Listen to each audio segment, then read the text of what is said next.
watching OCTV's coverage of boys varsity football. I'll tell you what, I'm Rod Wright, this is JR. I'll tell you what a team this year.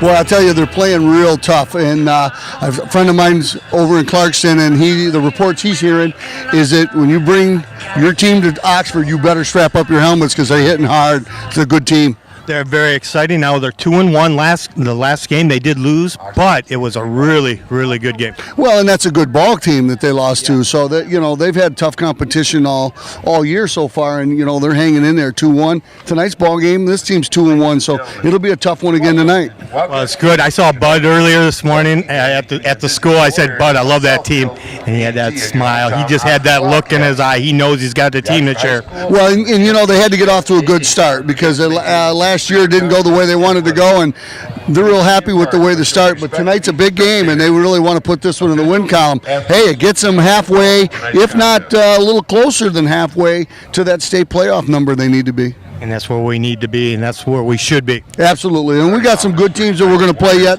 this year, and some games that we should win. There's one or two on there, but when you play in the OAA Red, there's no easy ones for sure. No, there's none at all. It's parity in the league. So you folks stay tuned. I guarantee you a great game. We'll be right back.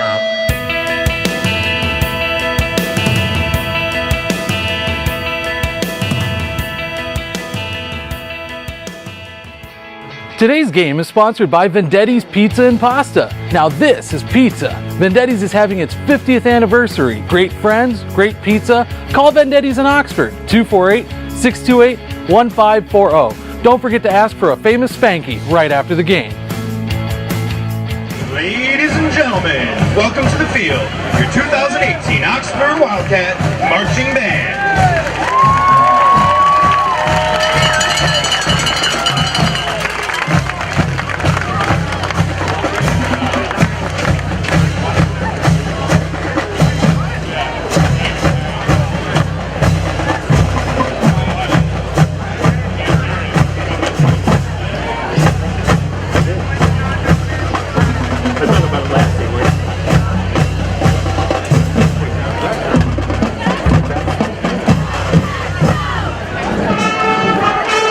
Wildcat Fanfare. The Wildcat Band is led by drum majors Isabel Bauer, Nick Trush, and Michaela Kamen. With our featured twirler, Libby Hartman.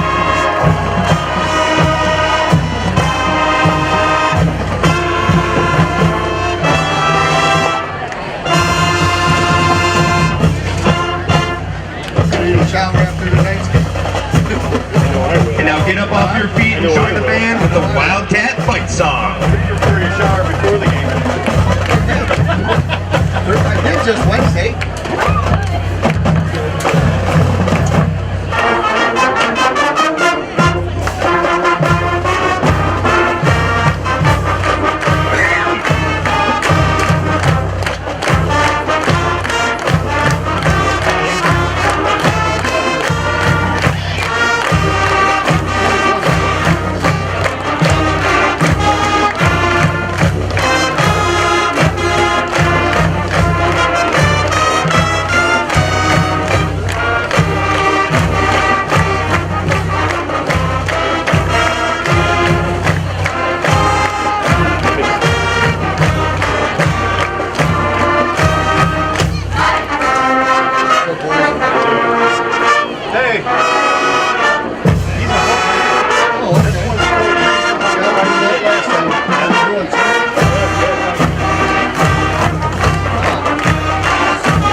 Tonight, it is with tremendous sadness that we mourn the loss of a member of our Wildcat family.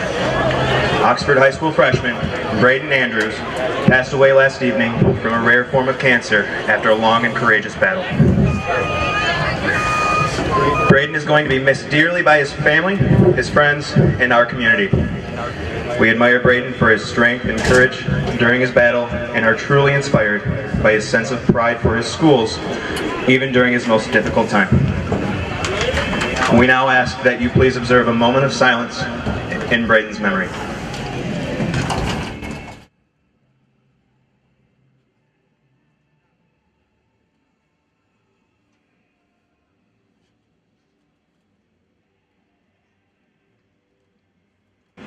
Thank you. And now we ask that you please rise, and gentlemen, remove your hats and join the band in our national anthem.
Your 2018 Oxford Wildcat Marching Band.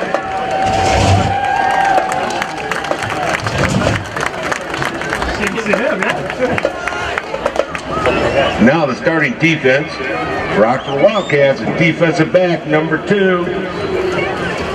Make that linebacker number 7, Thomas Wandre. Defensive back number 15, Joseph Picaro. Defensive back number 17, Caleb Tabor. Defensive back number 20, Matthew Pullman. Outside linebacker number 37, Austin Slitt. Outside linebacker number 44, Marcus Hucknagel. Linebacker number 46, Trent Mears. Defensive line number 50, Jerome Roberson. Defensive line number 53, Evan Bruni. Linebacker number 54, Samuel Barrett. Defensive line number 60, Austin Penzine. And the head coach of the Oxford Wildcats, Bud Reddy.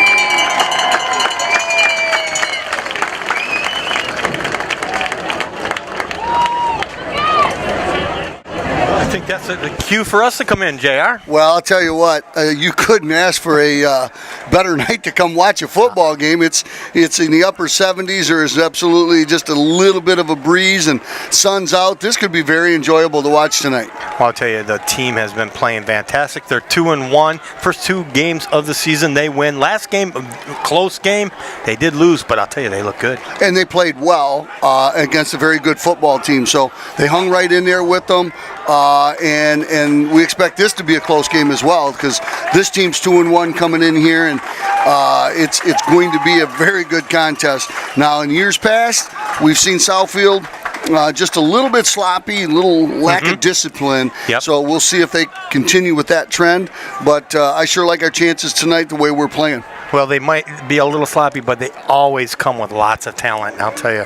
And they do, and they're usually a fast football team, and it looks like they're growing with size. I mean, as far as the numbers, that sideline over there's got a lot of players, so that goes to depth. And in the fourth quarter, you got fresh legs coming in that can make a factor. So So it's going to be an exciting contest. I believe it's going to be close, and I can't wait to see how the Cats play tonight. Well, I'll tell you, I'm really impressed with some of our new guys up here. Drew Carpenter's been doing a fantastic job as our quarterback, not only throwing, but as running the ball as well. Yeah, for a kid that's not played quarterback up until now. I mean, he didn't play a lot in the junior leagues and what have you, but Coach Raleigh asked him to put the work in this summer. He did, and he has. He's been making good checks at the line. He understands the game, and he's a dynamic runner. And you throw Trent Muir in the backfield with him, that's a 1-2 combination that's pretty tough. Yeah. Now, one thing about it is Muir hasn't had a ton of yards or anything like that, but boy, when he gets around that end zone, he is really, he's got a nose for it, man. He gets the ball in the end zone for 6. I'll tell you, it's been great. I'll tell you, big plays this year. Not as many mistakes as last year. I noticed this team has been a lot better with the flags, JR. Yeah, there's no question that this team is well disciplined. Now, when they were younger, in the juniors and freshmen in sophomore years or whatever, when the younger team, they won a lot. Yeah. So they understand it, and you don't win a lot making a mistake. So they're very well coached, and they're ready to go. So the kickoff goes off to the left side. Looks like Trent Mears coming up, bobbles it, drops it, picks it up. Sometimes that helps. Not this time. Trent's going to get out near the 31-yard line. Not a terrible return. Nice poise on his part there to just cover that ball and be able to advance it. So Wildcats start at the 31-yard line with solid field position. The first attempt of the Wildcats. Yeah, that's not bad for fumbling the ball, I'll tell you. Well, you know, a lot of times what happens, you get a little delay like that, and it gets the timing all messed up on the defensive guys coming to make the tackle, and it springs a big gainer, but not to be this time. Drew Carpenter sets up in the shotgun. Looks like he's got Muir to his left, barking out the sound or signals. Snap is good, going pass play right away out here at 24. 24 makes a little curl. That's Liam Hillary making the catch. Making the tackle. You know, here's the unsung hero of the year for me right now and that's the coaching staff. There you go. Yeah. You know, they've got away from that dive play on everything, and you know, so many people expect Oxford to pound the rock, and they do when they need to, but you know, right there they open up with a little curl. They're not everybody's caught on to Oxford yet. Carpenter takes the snap, gonna run straight ahead. Oh, nice job by Southfield right there. They down the backfield. Somebody missed a block. Number 9, Kevin Baldwin. A loss of 2 on the play. That could have been a lot worse. Carpenter did a good job holding on to the ball. Muir comes back in. 24 out. That's Hillary. They're going to spot it on the 34. Ball spotted on the 34-yard line. It's going to be a 3rd down and 6 to go. And long 6, closer to 7. First 3rd down conversion. This is the opening drive of the Wildcats game versus the Southfield Warriors, A&T. Southfield A&T Warriors. Muir looks over the defense. Snap is good. He's going to run that same play and get about the same result. So they obviously in the scouting report seen something that they think they can run over that right side. But the first 2 attempts didn't work out so hot. Number 30. That'll force a punt by the Wildcats. 4th down. 10 minutes to go here in the opening quarter. Wildcats on their first drive got a 3 and out, 3 and punt. Turning the ball over to Southfield, number 17, back to receive the punt. That's Saunders Carter. Saunders Carter. Who we got there punting? Joe Miller. Joseph Miller. Number 5. The snap is low, but he does a great job getting it and gets a great kick. There we go. Takes a great big Oxford bounce. Stop now. Let it roll. That is that's a game changer right there. All right, there you go. Joe Miller with an outstanding punt. And not only that, but the snap was down. He did a great job handling it. And then he got a great kickoff. That ball was spotted on the 32-yard line, and it's down to the 2. That's what, 10, 20, 30, 40. That's a 64, 65-yard punt, man. That's big time. Yeah. More like 70. I'll take it. Wow. Yeah. Yes. So first down for the Warriors. They also are 2-1. Quarterback in the Warriors is Brett Johnson, number 5.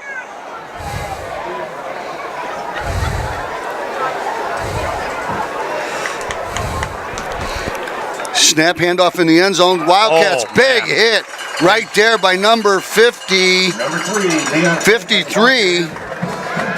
That's Evan Bruning. Bruning just laid him out. Gain of about 10 inches on that. He paid the price for those 10 inches. I'll tell you, Brony, that's a big boy. Yeah, that was a big hit right there. Going to bring up a second down and 9.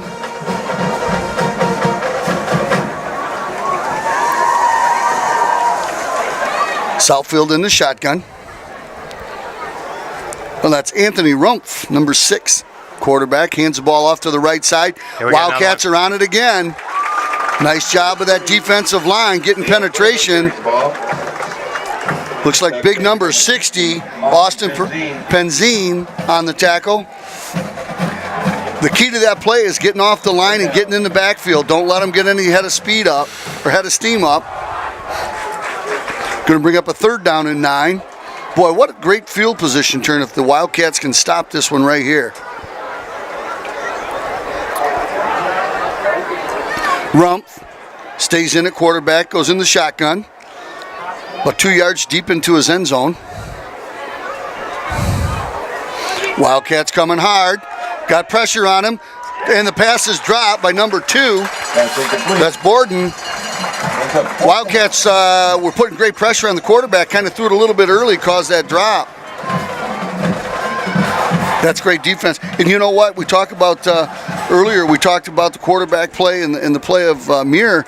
But, you know, this defense collectively has played very well this year. Oh, my goodness, yeah. They sure have, I'll tell you. So I would think they're going to set up a return here. Trent Muir in the backfield.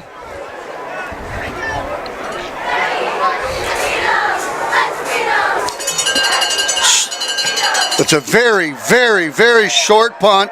Wildcats need to get away from it. Get away from it. Oh, that's a beautiful thing. Ball on the 18-yard line. Oh, my goodness. So we go 3 and out, basically, and kick the ball, and look at the great field position that the defense got us. You know, when we score here, you got to give credit and an assist to the defense. They did 3 and out of the Warriors. And oh, yeah, absolutely. Brunning, Benzine. Awesome, great pressure on the quarterback. That's why they're there. That's exactly right. 7:42 here to go in the opening quarter. Wildcats with their second drive of the game with outstanding field position. 1st and 10 from the 19-yard line. Drew Carpenter hands the ball off to Muir. Muir over the left side, straight ahead. That's the old Oxford pound the rock. 46. He gets back to the line of scrimmage, and we're going to get a roughing. We talked earlier about the undisciplined play that Southfield is known for, and right there, they had the play stopped, they kept going, and they're going to get an unsportsmanlike penalty. Yeah, flags will kill you. Yeah, After the play was over, personal foul, unnecessary roughness, defense, position to the goal. Still first down. You know, some kids might think they're being tough and they're being, you know, a little macho out there doing that kind of thing, but you hurt your team bad because that's probably half the distance to the goal and going to leave a second down. If not, give us a first down. Yes. It's second down and Marked off, it'll be 1st and goal. there It's you going go. to be 1st and goal now. It's inside the 10, so it will be a first down. Wow. That's a huge mistake. Yeah, and now here's the other thing. If that young man should get another personal foul, he'll be out for the game. 1st and 10 for the Wildcats, inside the 10. Okay, I guess they're not calling it a first down. No. Less than a yard. Muir, fake the handoff. Carpenter over the left side. Carpenter's going to get in the end zone. Oh. Outstanding job on that left side. Nice block by the receiver. Carpenter gets in untouched. Touchdown, Wildcats. Wow, what a well done play. That was outstanding. Carpenter really went in untouched. He did. He just went around the end. Beautiful block on the.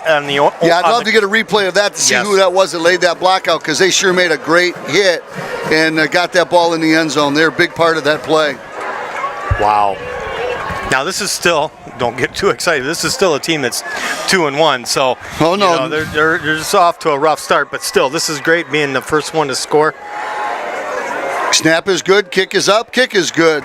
So it'll be a 7-0 lead for the Wildcats here in the first quarter. Wildcats defense gave the offense outstanding field position, and on the first play, the Wildcats punch it in the end zone. Well, second play. 7:14 to go, Wildcats up 7-0. Well, that's what we've seen all year. Carpenter and Muir.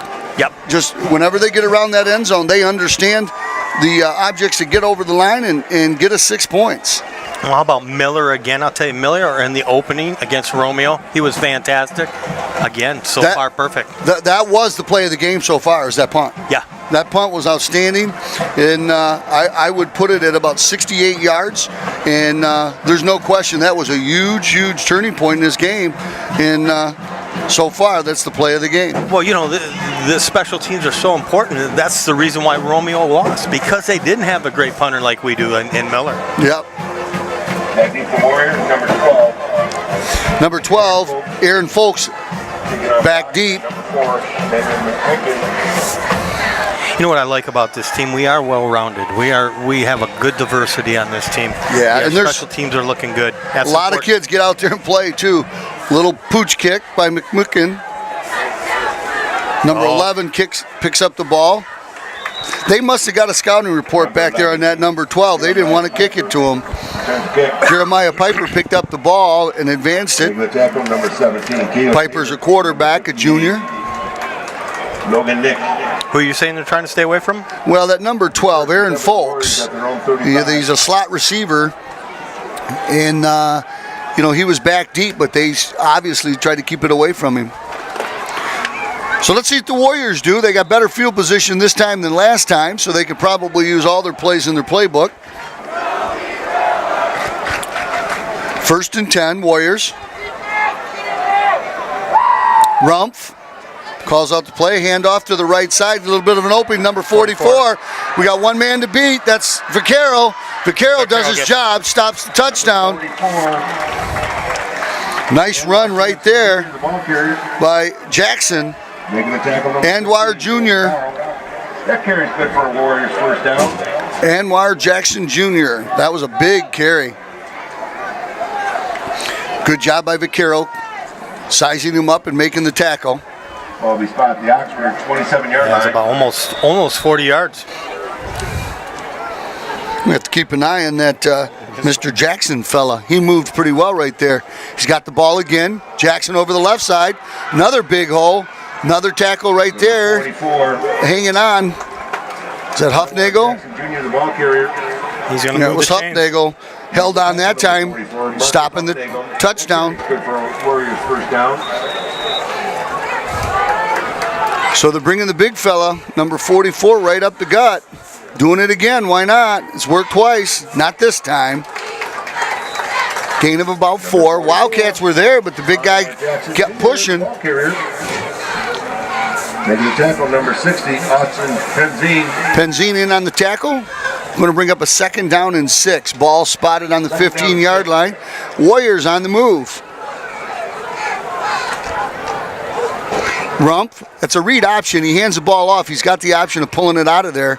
But so far, he's made the right decision. Little curl route to number 17. Number 6. Saunders Carter. Pass complete to number 17. It's going to bring up 3rd and 3. Now, I don't know if that play was designed to go a little bit further, but it's a big play early in the contest. 3rd down.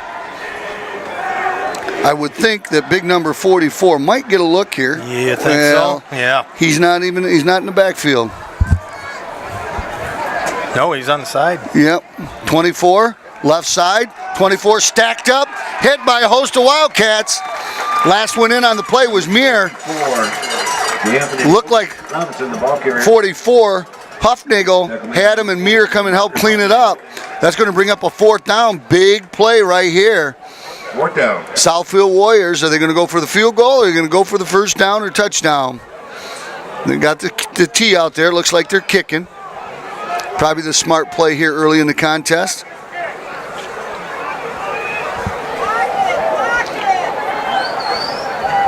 Look like Kinzer kicks up and looks, and it hits the post.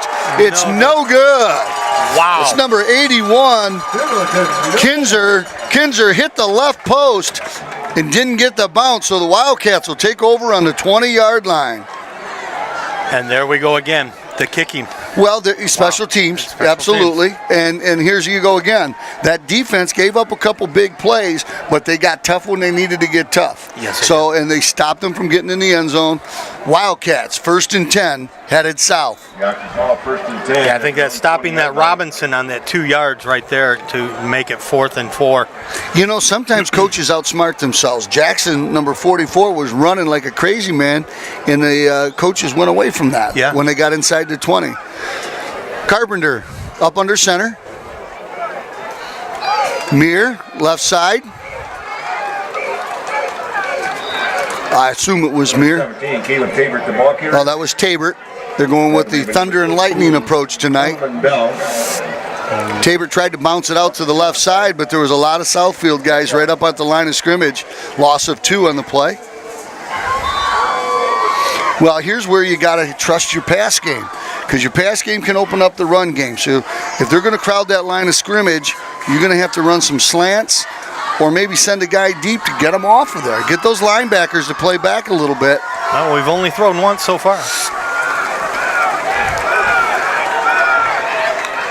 Tabert. Right, here we go. Passes up. It's a little long. Oh. Boy, he was open too. Yeah. Kornberger was wide open, and the ball looked like it slipped. You know, it's really warm today, and that ball very well could have had a little sweat on it and slipped out of his hands. Well, there was a lot of pressure on him, though. Boy, he took a lick. As soon as he let go of that ball, he went down. Speaking of licks, boy, did they beat the living daylights out of that Lions quarterback on Monday night. You're still talking about that. Wow. Not a good time. No. It's going to bring up a 3rd down and 12 for the Wildcats. Hey, they got a new scoreboard up there with the timeouts on it. How ziggity-diggity-doo. They reconfigured it a little bit, maybe. Yeah, Romeo had a little something to do with that. Maybe. Timeout by the Wildcats. Coach Rowley knows that he wants to get this field position turned back around, so he's going to call a timeout, make sure everybody's on the same page. So what's happening at OCTV? Well, not only are you bringing us a great ball game tonight, but what else is happening? Well, I'll tell you what, this year in sports in Oxford has been crazy. Everybody's playing good. The boys soccer team. Thank you. Oh, they're giving a big hand to you. Yeah. Yeah, well. I appreciate it. That is a little hand for JR. JR has won the Coach of the Year for Michigan for all sports. And we're going to have an interview at halftime. Stick around for it. We have a celebrity in our midst. Yeah, get a hold of my agent. See how that goes for you. I tell you, everybody knows about it too. I've seen so many people pat you on the back since I've been here. That's great. This is such a supportive community, and that's what it's about. There's a lot of square footage in Oxford, but it's really a very small town, and everybody knows everybody, and everybody supports everybody, and the warmth that everybody's shown for our program winning that award has been outstanding. So let's see what Carpenter does here. Let's see what they drew up. Carpenter looking to throw the ball. Got a wide open receiver. That's Huffnagel. Huffnagel over the 30 to the 34-yard line. First down. Like I said, they're going to crowd that line of scrimmage. That pass game is going to be open. And Huffnagel shows he's got great hands. That was a well-thrown ball by Carpenter. He turned it upfield and got the first down, which was huge. Turning that field position around and maintaining possession of the football. 1st and 10, Wildcats, ball on the 33-yard line. Carpenter under center. Over the left side. There we go. Now we're Can't see the number. It might be Tabert again. Yep, it's Tabert. Tabert comes from a family with 5 or 6 boys in it. Number 10. I think he's the oldest. Gain of 5 in the play. Now you get about Gain of 5 on the play. 5, okay. Second down and 5. Clock's running with 3:20 to go here in the second quarter. Wildcats up 7-0. Tabert again. Off the left side over the left hash. Gets about a yard. Maybe back to the line of scrimmage. Making the tackle. Well, you know, and here's the important thing about Tabert being in there and using other running backs. Number one, it keeps your number 1 back, number 46, keeps him fresh. Yep. And you're getting other guys' experience. Good job by Tabert. He's fast. So he gets around that edge. We'll see him do it once tonight for sure. He gets around that edge, he can wheel. Second down and 4. Back to throw the ball, little curl route. Oh, and it's dropped. That's incomplete. Ball was a little high and outside. Would have been called a ball in most umpires' eyes. 4th down. Certainly catchable, I think, but Kornberger made a great effort at it. Wildcats are going to have to punt the ball. Now that goes to show you why that third down play and converting that first down was so important. Yeah, it was. Now we a much better possession. Even though we have to punt, hopefully that they'll get their ball deep in their zone. Well, let's see if we get that same kick that we got last time. If he does, it'll be in Lake Orion. Miller back to punt. We'll be lucky to get that one again this year. Well, there, same thing. Little low line drive snap. Great job by the defense right there. That's number 15. Wow. I believe that's Vaquero. Nice job. Making a tackle, number 15. Joe Vaquero. Well, you know what was really impressive about that? Joe kept his head on the ball. He knew that he had to give that receiver room. He could have got a penalty easy, but he gave him room and then made the hit. That's a nice job by Vaquero. Vaquero's a senior, so he's got some time on the field. Has that experience. Yeah. Hey, he's a wrestler. Yeah, there you go. Some guys are disciplined. Southfield with their third possession. On their second possession, they ran pretty well with this big fella in the backfield. Somebody lost their helmet there. Big number 55. Number 6. I was watching a Monday Night Football game one time. Dandy Don was on there. Oh, yeah. Yeah. With, what was the coach who used to be with the Raiders? John Madden? Oh, John Madden, yeah. Same play happened. Guy says, John Madden says, bad news is that guy lost his helmet. He says, good news is his head isn't in it. I'll never forget that. Second down and 8. Big number 44. Got about 2 yards on the play. Andwire Jackson Jr. Rumpf in the backfield. Hands the ball off to 24, looks like. Number 24. That's Robinson. Anthony Robinson, the ball carrier.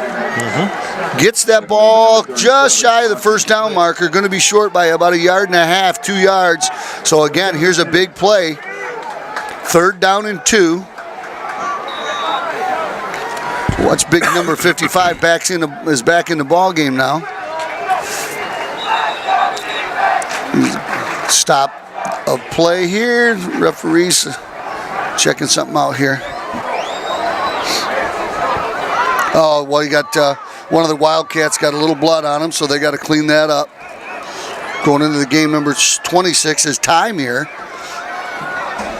That's Trent's younger brother. Ty is a sophomore.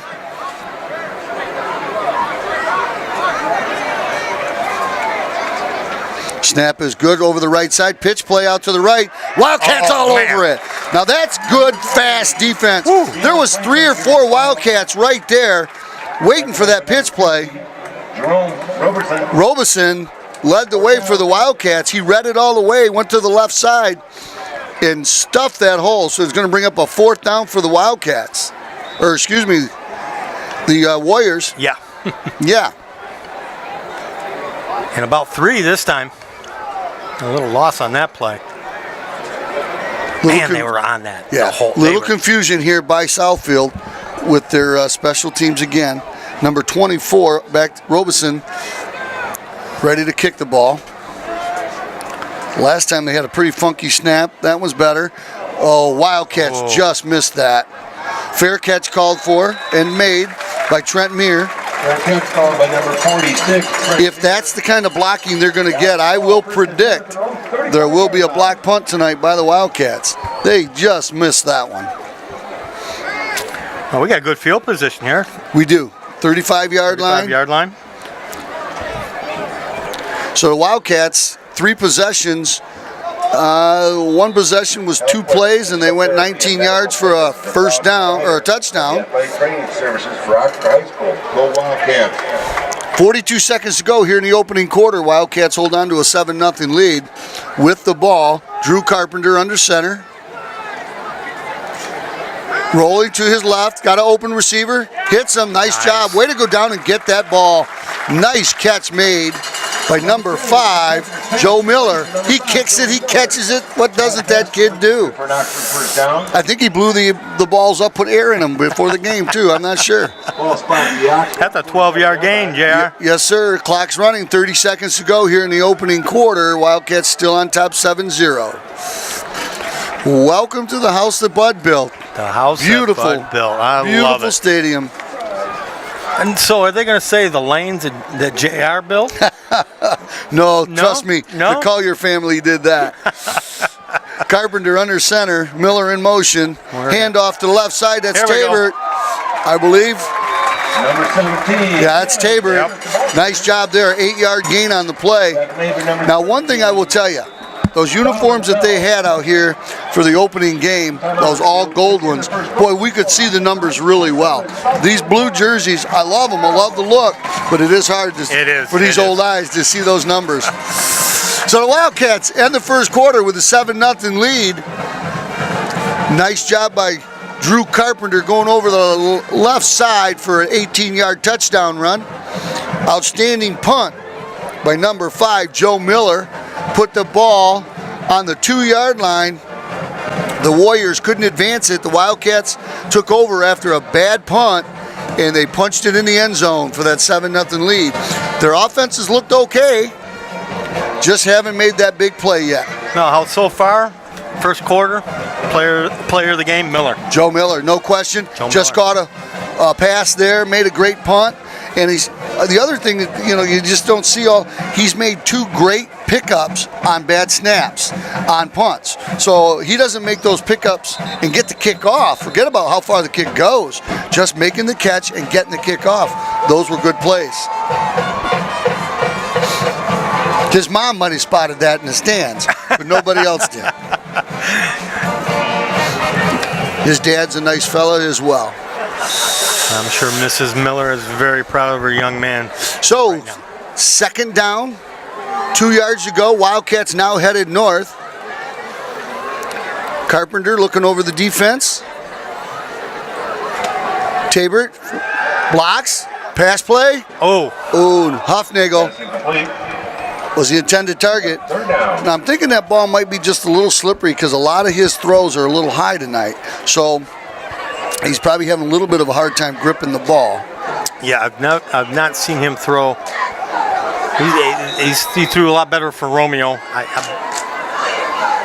Well, I like the fact that they're trusting the pass game. We talked earlier about Southfield was stacking up that line of scrimmage, making it tough to run. Tabor's the deep back. With it over the right side, got nothing. Oh, nice second effort by Tabor. Looks like he might have got the first down. Boy, that was just heart and determination. But number 17, Caleb Tabor, and the offensive line just kept pushing. Boy, they're about 6. 4th and 1. 1 foot. 1 foot. That's all we need here. Straight ahead with Carpenter. Nope. Over the right side. Big number. Oh, there he goes. Trent Meir. Trent Meir. Like I said in the Romeo game, I haven't seen anyone run that hard since the line boys were here. That was an outstanding effort by Meir. 1st and 10 for the Wildcats. Meir deep. And by the way, that is a huge compliment. Meir over the right side, bounces it. Gets back to the line of scrimmage. Trent Mirror, the ball carrier. That may be number 2nd down and 10.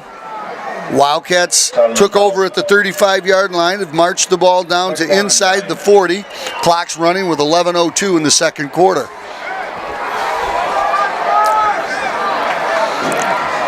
Carpenter rolling wide open. Goodness. One man to beat. Oh, but he's a good. Carpenter decided I'm not going to beat him. I'm going to take him on. Big number 26 there, William Rice. He will remember that play tonight. Would have liked to have seen Carpenter try to juke him just a little bit because, boy, he had daylight after that.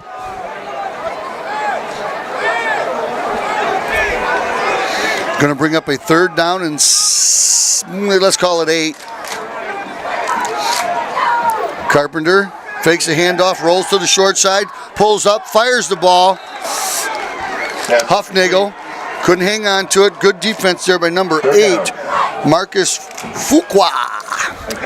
Carpenter doesn't look as poised as right now. He's rushed. I think he looks a little bit poised, but he is rushing himself. You're right. Yeah. That's it. I mean, and that ball right there, he fired and tried to squeeze it in, which is okay. Yeah, that's okay. That's the way that. Now this will be a good play here. This will be interesting. I think they'll run it, roll him to the wide side, give him a pass run option. And he does. He's got room. He's got an open receiver, and he couldn't hold on to it. Oh, man, that was close. Grant Hornberger got his hands on it, but he was well defended. That was a tough catch to make. That was a better throw right there. Yes, it was. Luke Williams. I'm thinking I've seen him get hit pretty hard a couple of times. I wonder if he was rattled in that first. Williams, please report to the track. Could be. Halftime kick. Very well could be. Very well could be. The winning field goal. So the Wildcat defense going to be called upon here with, basically 10 minutes to go in this first half. Wildcats up on top 7-0 on a beautiful Friday night. Southfield Warriors headed south. Rumpf fakes the handoff. Big number 44 running straight ahead. Wildcats aren't surprised by him now. They're doing a good job of keying on him. He got loose for a couple of big runs early, but Wildcats have stuffed him the last 3 series. Well, he hasn't been out. That was the first time he's out for that whole last drive. He wasn't out either. 2-yard gain on the play. Rump, number 6, quarterback. Snap, hands the ball to big 44 again. He's going over the left side, nothing there. Wildcats just doing an outstanding job. Number 54 in the bottom of that, Samuel Barrett. There's a host of Wildcats. 40. Maybe number 54, Sam Barrett. So that's going to bring up a 3rd down and 7. Sammy Barrett made the hit there. 3rd down and 7. Wow.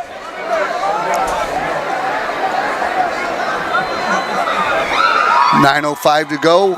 Southfield, 3rd down and 7. Back to throw the ball, little curl route. And he couldn't hang on to it. Pass incomplete. Boy, number 1 was wide open, McEvans. But boy, the ball was just a little behind him. When he reached back, he couldn't get there. He heard some Wildcat feet coming after him. So again, the Wildcat defense does their job. Pitching a shutout so far here with 8:53 to go in the second quarter. Look for the Wildcats offense right here. I got a feeling they're going to score in this next drive. They're going to control it. They're going to do a Bud Riley drive right here. Snap is a little bit better. Much better kick than before. Muir calls a fair catch. Muffs the catch. Oh my goodness. That was a tough catch by Muir. Might have been better off to get out of the way, but number 2, Christian Broden on the recovery. But there was a lot of traffic there. I like the fair catch call. but he did run into his old player, and that's just an unfortunate thing. Yeah, I got news for you. Yeah. That's just going to fire him up more and more. So the Wildcat defense, 8:44 to go. This is about the same spot that the Wildcats scored from on their drive. Anthony Rumpf, gone the whole way for Southfield. Hands the ball off. It's about a 3 or 4 yard gain there. Nice job by the defensive line. I get the sense that Southfield is setting something up, running this ball up the middle. Kind of in a little bit of a hurry up now. Go right to the line of scrimmage.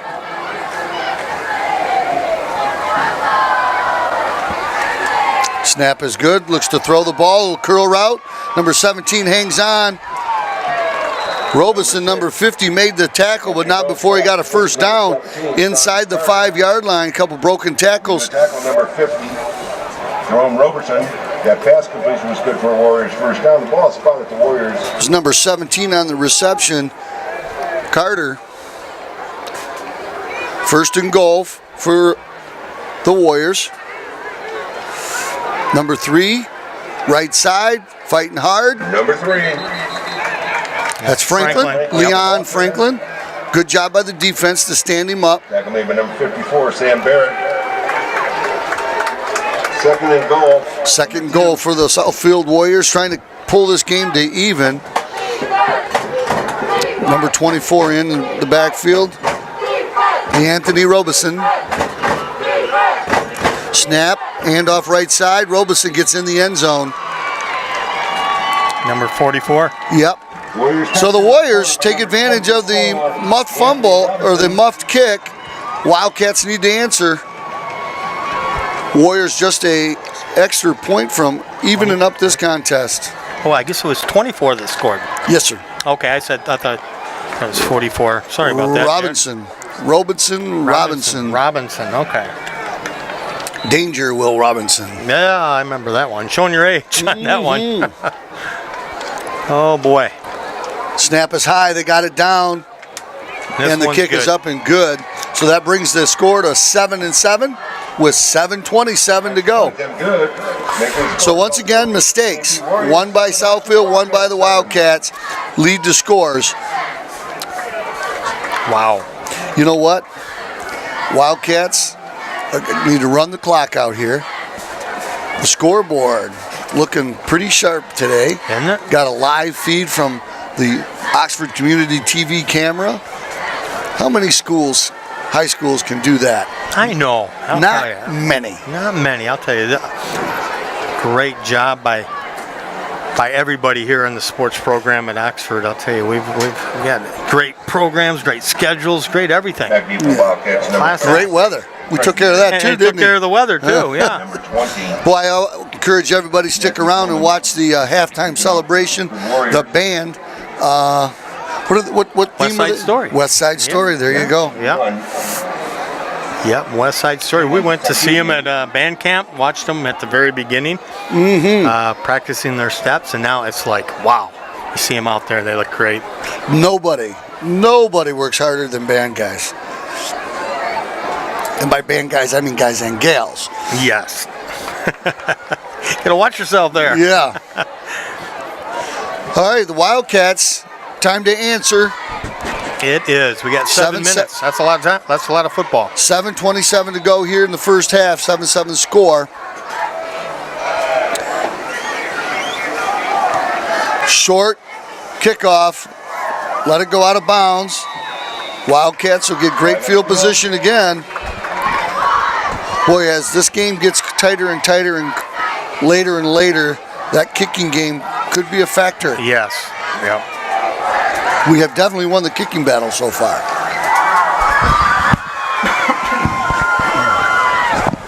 So Wildcats taking over here. Need to put a drive together to get everybody settled down. Plays the 35-yard line, first down. Because the ball went out of bounds, they get the ball at the 35-yard line. Outstanding field position for the Cats.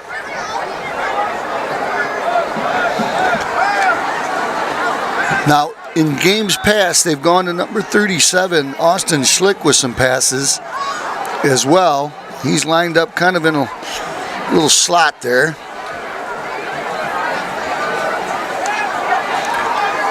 Looks like they're going to run a pitch play. He's got room. As he gets that corner, that's Mir. That's Mir over the 50. Number 46. Nice job by Mir. Good blocking at the point of attack. Number 37, Slick. Good read, good pitch by Drew Carpenter. Ball spotted at midfield. How about a 50 and 16-yard run? Not bad. I'm good with that. You like that? They spotted at the 50. So they took one of your yards away. They did. Come on, he was over here. 1st and 10, Wildcats with the ball at midfield, right at the Big O. Handoff, Mir. I think Mir's a little fired up because of that little punt incident. 4-yard gain on that play. 2nd down and 6. 6:50 to go here in the first half. Second down. Boy, we wish everybody in the Carolinas the best.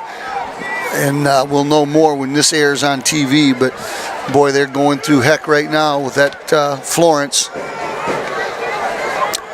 2nd down and 6. Carpenter. Mir, right side. Mir's got a lot of room. Oh, boy, nice job right there by Mir.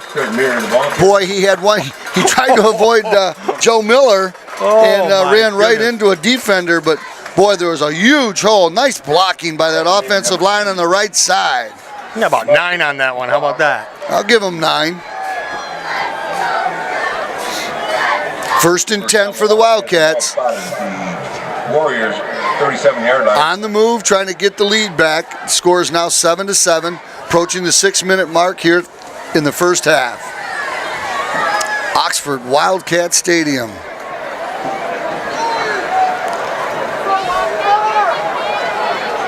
Drew Carpenter at the helm.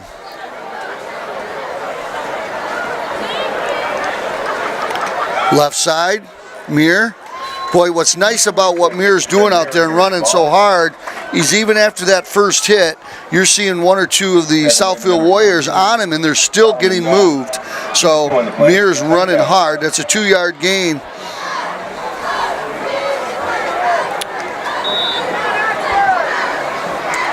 .5:20 to go. 7-7 tie.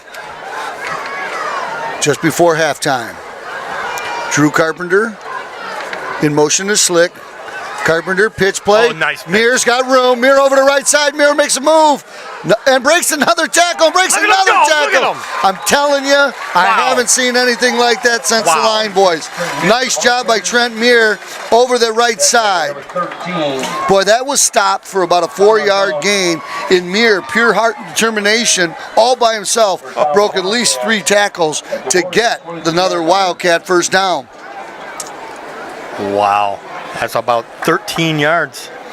You know, you don't have to be the most gifted. You don't have to be the fastest. You just got to have heart. Yeah. And he is showing it tonight. He's determined to put that punt behind him. I've already forgotten it. Forgot what? The punt. What punt? Yeah, there you go. Look at him. There's Look at him Mir. go. There you go. Nice 6-yard gain there, straight ahead running. I'll tell you what I like right now is that offensive line is taking charge of the line of scrimmage on those straight ahead runs. That was a great job by the left side. Earlier, the right side did a nice job. This time, the left side did an outstanding job.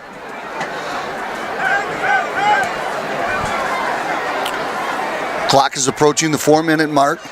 First half, 7-7 score. Wildcats on the move. Took over on this drive at the 35-yard line, moved it inside the 20. Carpenter rolling to his right, throws the ball a little further than Mr. Slick could get to it. That's a tough play when you're rolling that way and got to throw that way across your body. It's a tough, yeah. But it was open.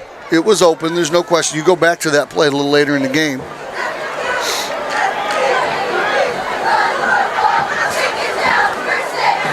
But we know the Wildcats have a pretty solid field goal kicker. But I don't think they're thinking field goal here this early in the contest. The clock has stopped with 3:57 to go. Muir comes out.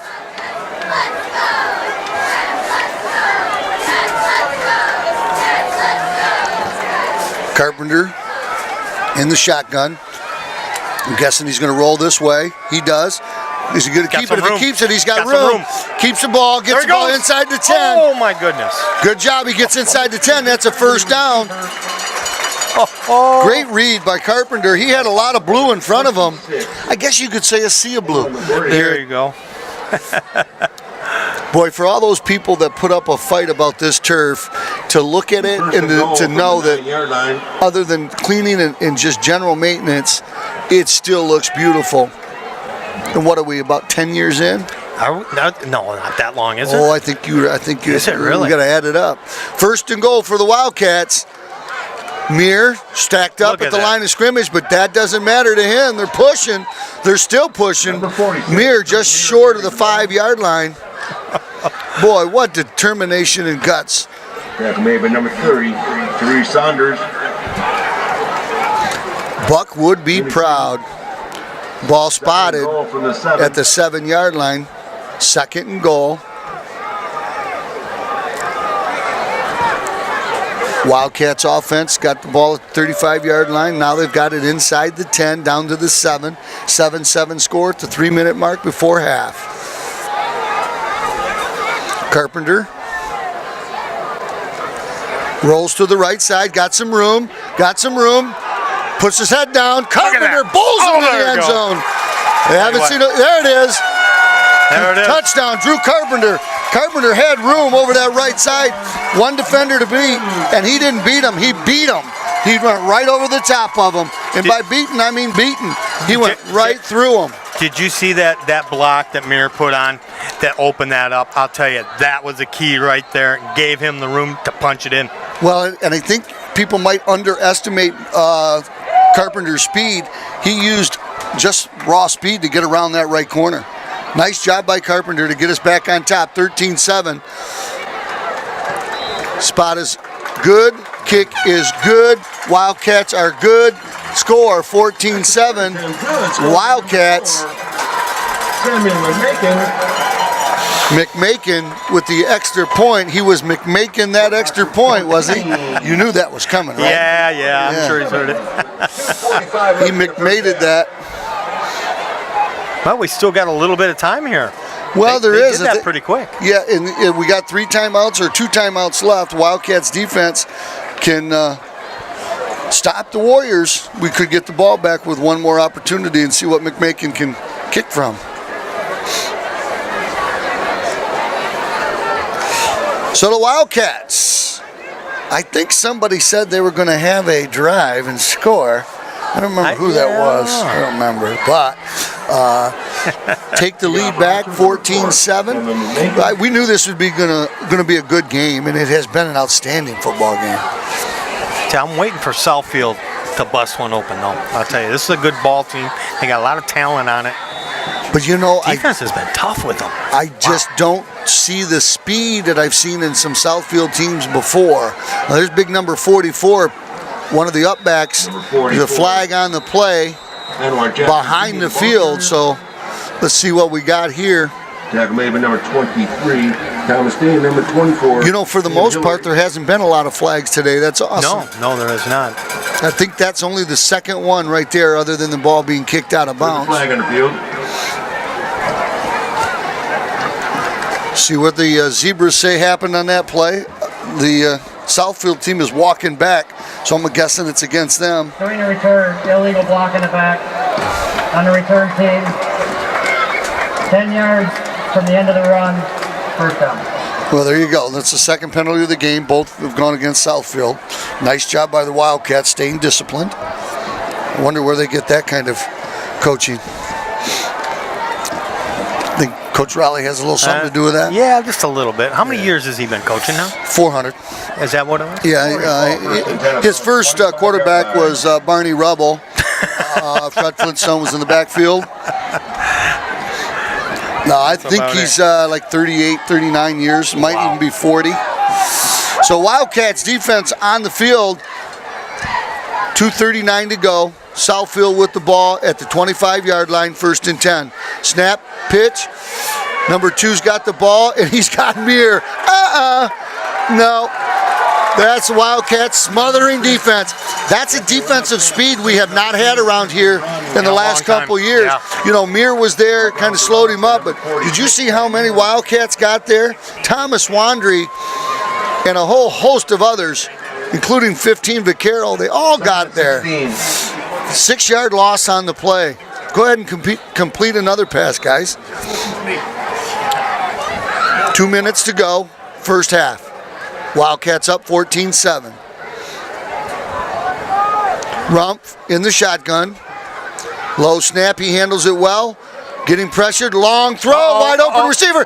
Nice job by Vaquero. I'll tell you what. Boy, Vaquero did makeup speed, they call that. He was beat on the play, but boy, he put his head down and just hustled. And I'm going to tell you right now, he's going to say he should have intercepted that ball. But that's a great job just getting back there and knocking it down. That's the second big play that man's made today. Well, it's second or third because he made a great hit on the kickoff. Yep. He stopped the touchdown earlier when it was a breakaway, and then now he made that play. So Vaquero's having a game on the defensive side. It's 3rd down, 16. That was a pretty well thrown ball by Rumpf. And we're going to get a timeout for Southfield. Timeout, Warriors. Both Southfield and Oxford had 3 timeouts. Southfield just took 1, so that gives them only 2. Wildcats going to get the ball back here if they can just hold them here with decent time on the clock. With those burners that they have, you know, you got 148 and 3 timeouts. They got time to get in the end zone. Go Wildcats. Now, did I hear that Vanetti's sponsored tonight's game? And I'm glad you mentioned. Yes, home of the Spanky. Have you had the Spanky yet? That bad boy is nothing but good. This is their 50th anniversary, and they wanted to sponsor this game, and they've done a great job. Now, you know that the Vanetti's was in Romeo. And no, they're in Utica. Well, they're over in that Macomb area, yeah. And they built their name over there. I have a friend of mine who lives in Romeo. By the way, I called him after the game a couple of weeks ago. I just had to. I just had, in case you didn't see it on the news. But he was over there. He's the one that turned me on to them, and they are just flat delicious. I go there every Friday night. Oh, who said there was no penalties on the Wildcats? Dead ball. Encroachment, defense. Well, that's some good coaching there on the Southfield team. They kind of probably set that up. But that's only a 5-yard penalty, still going to bring up a 3rd down and 11. Wildcats defense looking for the stop. Anthony Rumpf, gone the whole way, number 6. Looks to throw the ball. Throws it deep. He's got an open. Boy. Nobody there. Nice job by the Wildcats. Hey, 1:40 to go, and we already have seen that Southfield has trouble with this kicking game. Now, somewhere you heard it, and I want it right here, that I said that they're going to block a punt. You think this? Did I not say that earlier? You did say that, yeah. I want it right here. You want it here. Right here. You're calling it in right now. I'm calling it. Okay. I'm calling for the block punt right here. I don't know. He's got a lot of room there. He's got some room. Muir back to receive the kick, standing just about his 42-yard line. Snap is good. Well, and the kick is okay. It's better than they have been. Muir, dangerous play, Number 46. but a good play, because you know what? That ball could have done just what the one we kicked earlier, rolled a long way. So he felt confident that he could handle the ball, and he did. He did a nice job. Well, 1st and 10 at their own 34 with 1 minute and 30 seconds left in the Well, here they go. Let's see what the Wildcats can do. 1:30 to go. They have all 3 of their timeouts. What are you going to do? You going to throw? Well, you try for it? What? No, I think right here, maybe try to catch him by surprise and try to pop a quick one right up the middle. You got your speed runner in the backfield, number 17, Caleb Tabert. See if you can pop him with a quick run. You got lots of time now, 1:30, and remember, high school football, you first down, the clock stops, so they got a lot of time. Straight ahead, Tabert just missed it. Just missed it. Number 17, Tabert. You called it, though. You called it. Timeout by the Wildcats. Number 10. Timeout for injury on the field. Cardigan Harris made the stop, and I'm going to tell you right now, that thing was close to popping. There is no timeout. We have an injury on the field. Number 40 for Southfield, Abdul Jabbar. We have the athletic trainer. I believe that's Andrew down there. Andrew So McDonald. I understand we have a new coach for our girls soccer team this year. Oh, do we? We do. It happens to be an old coach. And That's the boys' coach, John Thaler. oh, really? He's taken over the girls' program again. Well, I'll tell you, the girls' soccer team did good last year, so that's a good thing. I'll tell you, Coach Thaler is very, very popular with the boys, and the girls are going to love him, too. He's been around about 17, 18 years. Yeah, he actually is the second longest tenured coach here in Oxford. Really? Right behind Bud. Okay. And I'm right behind him. So that's the 1, 2, 3. And terrific guy. yeah, he really is. He really is. He's an outstanding individual and got a great family. He took a few years. He had done both programs back in the early 2000s. Was running the boys and the girls program. Had some children, and what a great dad. He decided to give up the girls, focus on the boys and some family time. So now the boys and the family's getting a little older, and time to start coaching. Go back into the girls program. So I'm real the girls happy are for him. definitely on an upswing. I'll tell you, their coach last year, great guy, did a great job with them. So now Thaler's going to take over. That's great. The boys are playing good this year. Yeah. You should see them. Yeah, I want to get up here and see them. They are very exciting. Very exciting team. We just covered them. And watching soccer in this field, my daughter played for 4 years on this field, and I just absolutely thought it was fantastic to watch soccer on this field. Actually, she didn't play 4 years on this field because we did play a little bit over at Pontiac Street. I'll tell you, with the football team, and both football teams, American football and world football, fantastic here in Oxford. I'll tell you, it's been exciting. All right, the clock's rolling again. It's 1:15 to go. Wildcats rolling to his right is Carpenter. Carpenter pulls up, throws the ball out there up for grabs. And let's see what they call. Looks like both of them went after it. Now, the way the rule reads, if they call simultaneous catch, it's an offensive player's ball. Man, that is going to be a tough call, baby. The defensive player had great position, but it looked like number 5, I think it was Joe Miller, just fought for the ball. You see what they decide. And it's going to Southfield. Wow. Boy, but let's not... I'll tell you, Miller's been in on every other play today. Yeah. What a game he's having. Yep. And then, he really went up there and made that thing close because the defender, and I don't know what number it was, he had great position, and he just went up there and battled for the ball. 1st and 10 for Southfield. They have 2 timeouts left, 1:08 to go. They got a long way to go. Ball spotted at the 33.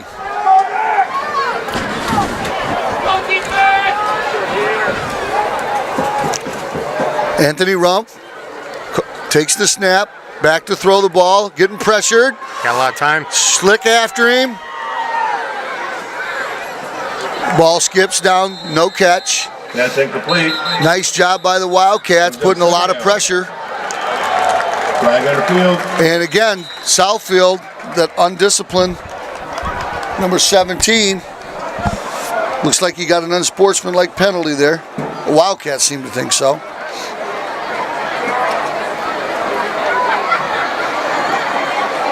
Boy, you just can't give up yardage like that. No.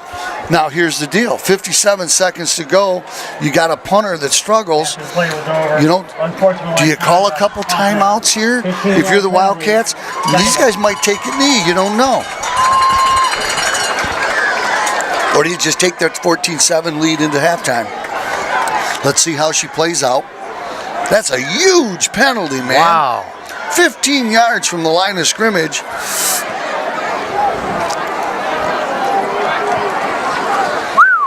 Man, that is second crazy. down and 25. Wildcat defense. You know, I'm not certain what the yardage is, but I'll tell you, the Wildcats have really toughened up on that defense.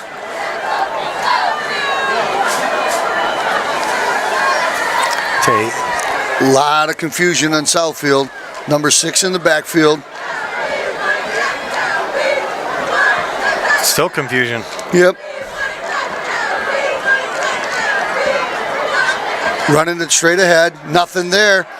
See if Coach Rowley calls a timeout here. Number 44. He's looking at it. Jackson Jr., the ball carrier. Going to bring up a third down. I believe at number 7, Thomas Wandry, and number 54, Sam Barrett. Third and long. Wandry and Barrett in on the tackle. Clock's running at 30 seconds to go here in the first half. Wildcats with a 14-7 lead. Third down and 25 for Southfield. God, I kind of like taking a timeout there. Yeah, yeah. Wildcats have all 3. But that's why the man's been around for 40 years. He knows how to do it. Yep. That's for Clock sure. inside of 10. All right. Number 44. And that's going to... Yeah, and Another penalty on the play. Junior, the ball carrier, tackle made by number 7, Thomas Wandry, and that's in the first half of the score. Nope. Wildcats 14. I don't think that's the end of the first half. Let's see what they decide to do here. After the play was over, personal foul, offense. After the play was over, personal foul, defense. Those penalties offset. All right. That's the end of the first. Ladies and gentlemen, that's the end of the first half. Wildcats on top 14-7. Stick around. Watch that Oxford Wildcat band.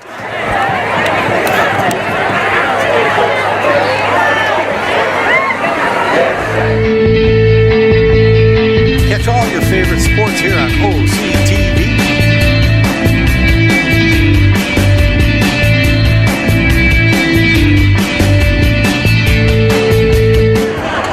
Ladies and gentlemen, at this time, please direct your attention to midfield for a performance by the Oxford High School dance team.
Let's hear it for your Wildcat Varsity dance team.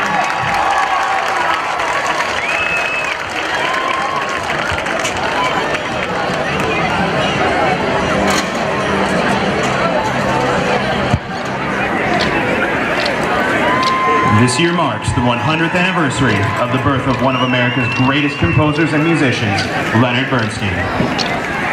Tonight, under the leadership of drum majors Isabel Bauer, Nicholas Drush, and Michaela Kamen, as well as color guard captains Rowan Edmonds, Reagan Osteen, Gabby Gadua, and Natalie Carnegas, featuring soloists Ethan Madison and Braden Anelick with twirler Libby Hartman. The Wildcat Band pays tribute to Bernstein by performing music from perhaps his most well-known and best-loved compositions.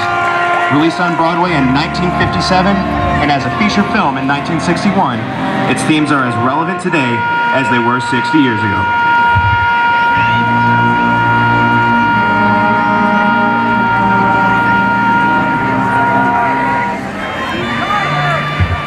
Drum majors, is your band ready?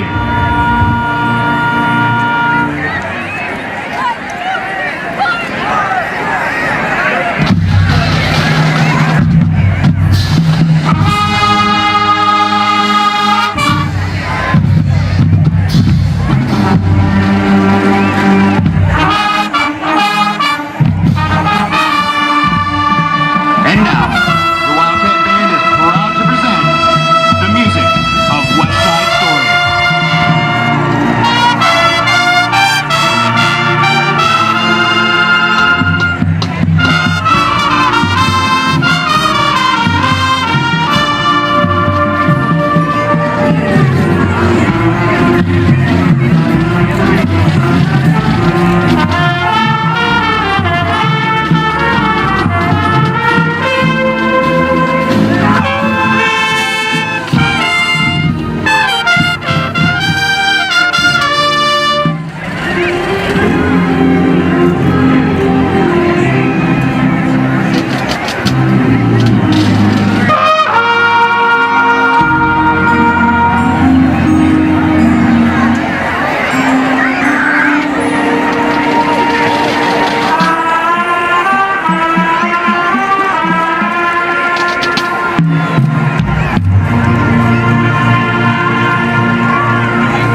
your 2018 Oxford Wildcat Marching Band.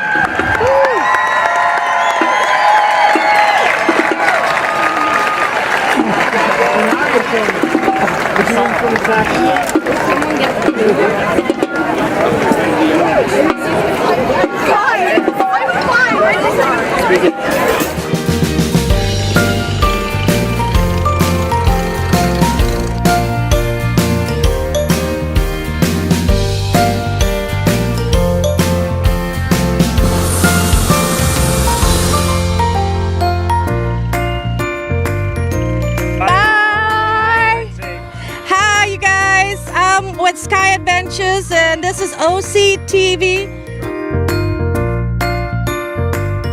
Okay, I am here with J.R. Laffner. Big announcement this week. Coach of the Year. Yeah, I'm very honored and I'm very proud of our program. Just to be thought of in that light as a Coach of the Year for the state of Michigan is just mind blowing. And you know, it's just we got a great staff and some great support. So I'm very honored. Well, let me reiterate. This is Coach of the Year, not just for bowling. This is Coach of the Year overall. JR, that's amazing. Like I said, I'm still flabbergasted by it, and I'm really looking forward to the banquet so that I can tell everybody how much I appreciate my coaches and the staff, Collier Lanes, the school, everybody. And yeah, everybody's takes a big part of that, and it couldn't happen if not everybody's pulling on the chain the same way. Oh, wow, and I work with you. Can I have your autograph? Yeah, well, you got to go with my agent. That is absolutely amazing. We are so proud of this man.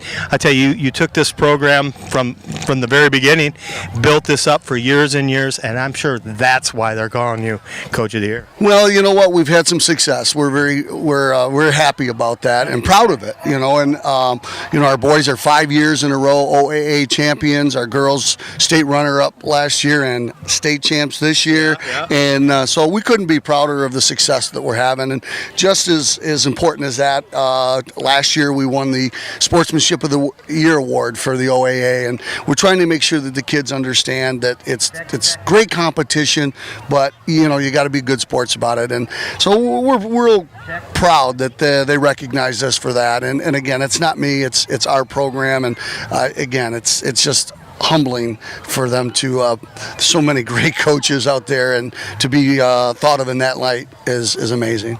Well, you make our community very proud too. Thank you very much, JR. It's a great community indeed. Isn't it though? I'll tell you, he's the best cheerleader for this community, so it's our turn to cheerlead for you. Congratulations, my friend. Thank you very much. Congratulations.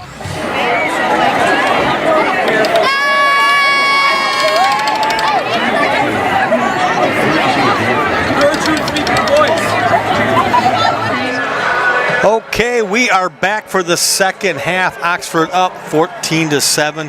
JR, what a game. It's been outstanding. We've got a number of players that are playing well. Obviously, our quarterback has got a couple touchdowns. Vaquero's made a couple of nice plays. Trent Muir is just running hard.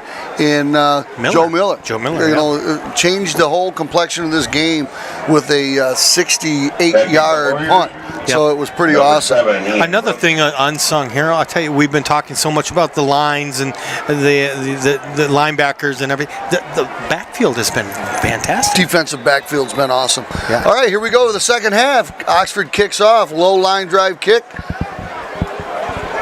They obviously do not want to kick the ball off. Deep, number 11 on the carry. Does a nice job. Jeremiah Piper. That's the one they were trying to avoid earlier today. Thomas Day. Number 23, Tommy Day, makes the tackle.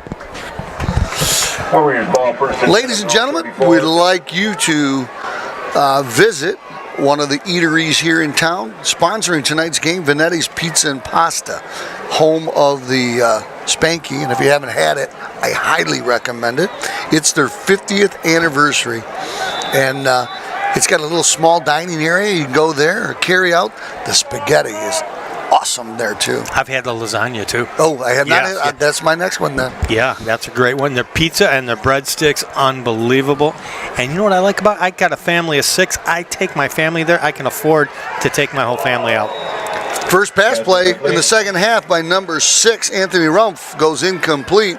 Timing was off just a little bit. Solid coverage out there by the Oxford Wildcats. Second down and 10. 14-7 as we enter into the third quarter. Wildcats defense has played outstanding.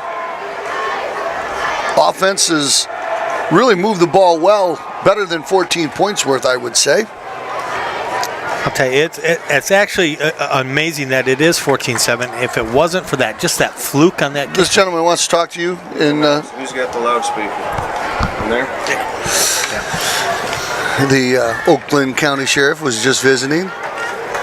Back to throw the ball is Rumpf, getting pressured, flushed out of the pocket, pushed up. Wildcats get him from behind. Big number 50. Number 6. Robeson. Anthony Rumpf, ball carrier. That may have been number 50, Jerome Robertson. Jerome ran him down. Nice pressure by a number of the Wildcats. It's going to bring up a third down and 12. Ball spotted on the 31-yard line. This is the opening drive for Southfield. Their offense, other than number 44, who ran early, 44 ran well early, but from midway through the first half or first quarter, their offensive output has been very minimized. Rump, shotgun, defense shaking it up on the line, coming hard. Austin Schlick wide open. There's a flag on the play. I'm guessing it's holding. The pass is complete. It would be a first down if it stands, but I believe we got holding in the backfield. Yep. And again, Wildcats have not been called for a penalty, offsetting personal fouls. I think that was just a way to get to halftime. But Southfield, that's their 4th or 5th penalty, and every one of them have been 15-yard big monster penalties. They sure have. And it is hurt.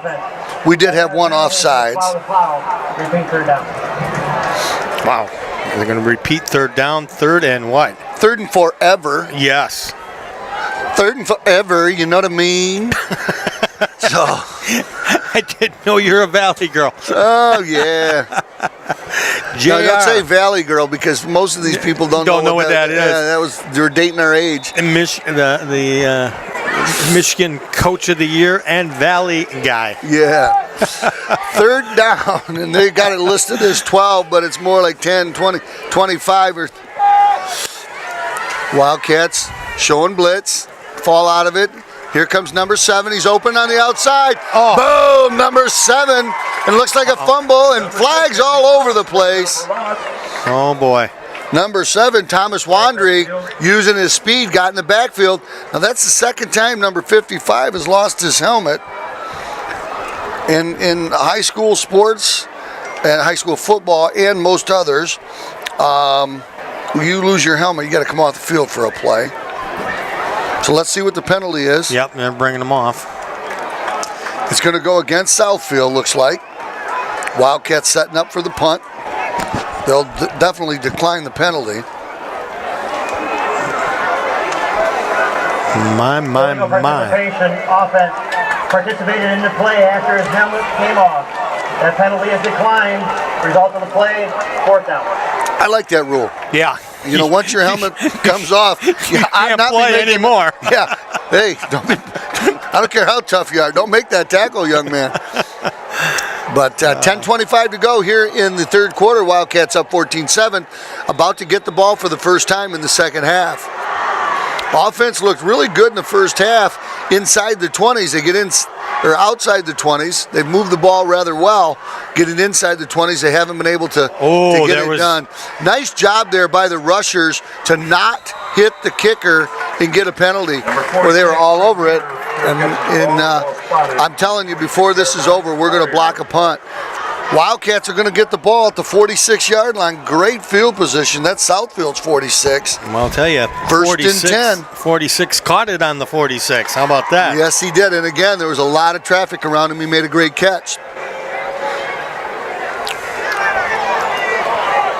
You know, I talked to a handful of parents down there, and a couple of them didn't know they could buy a recording of this game. You just call OCTV, tell them what day, what game you want. They'll make a copy for, what is it, a mere $15?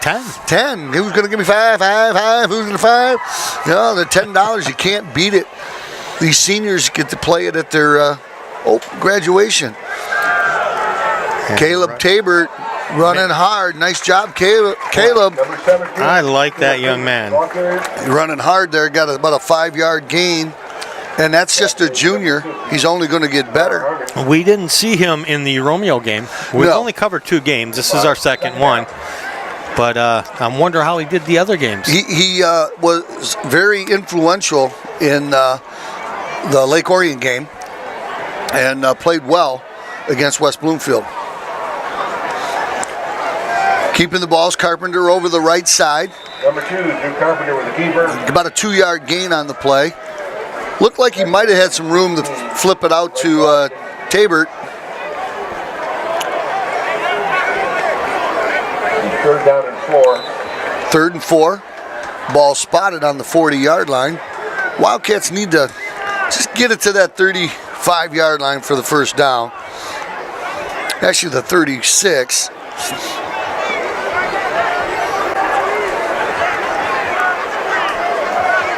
I got to believe this is 2-down territory.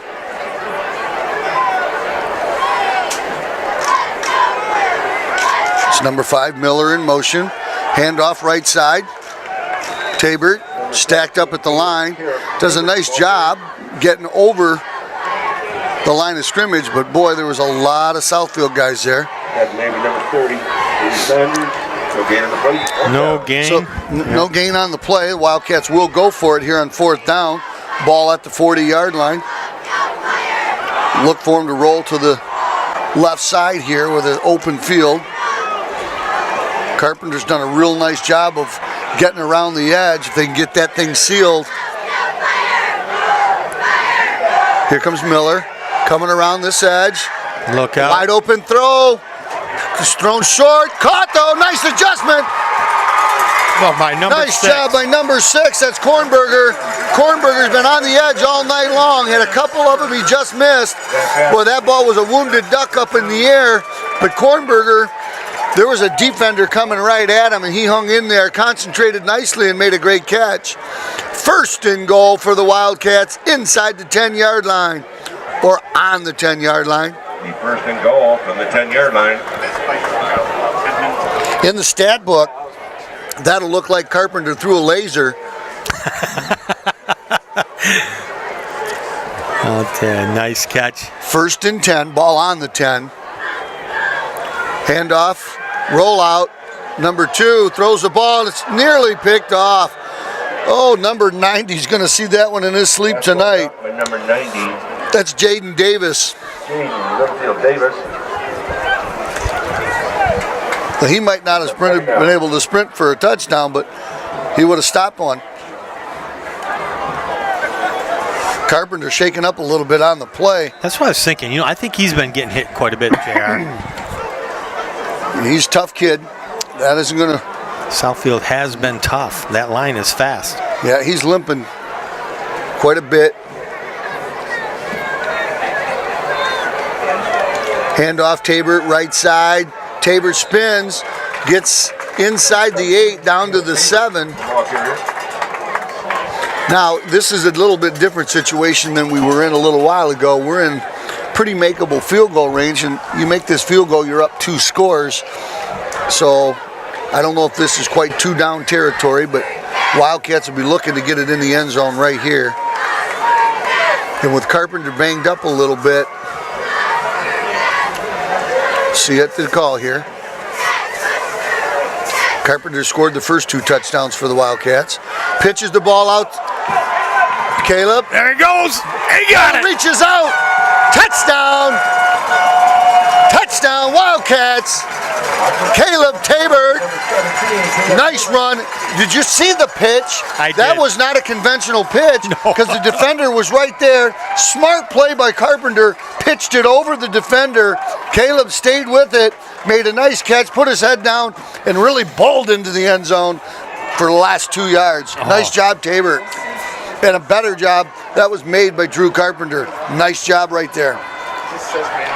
I'll tell you, Carpenter's been taking some licks all day today, though. Hung in there.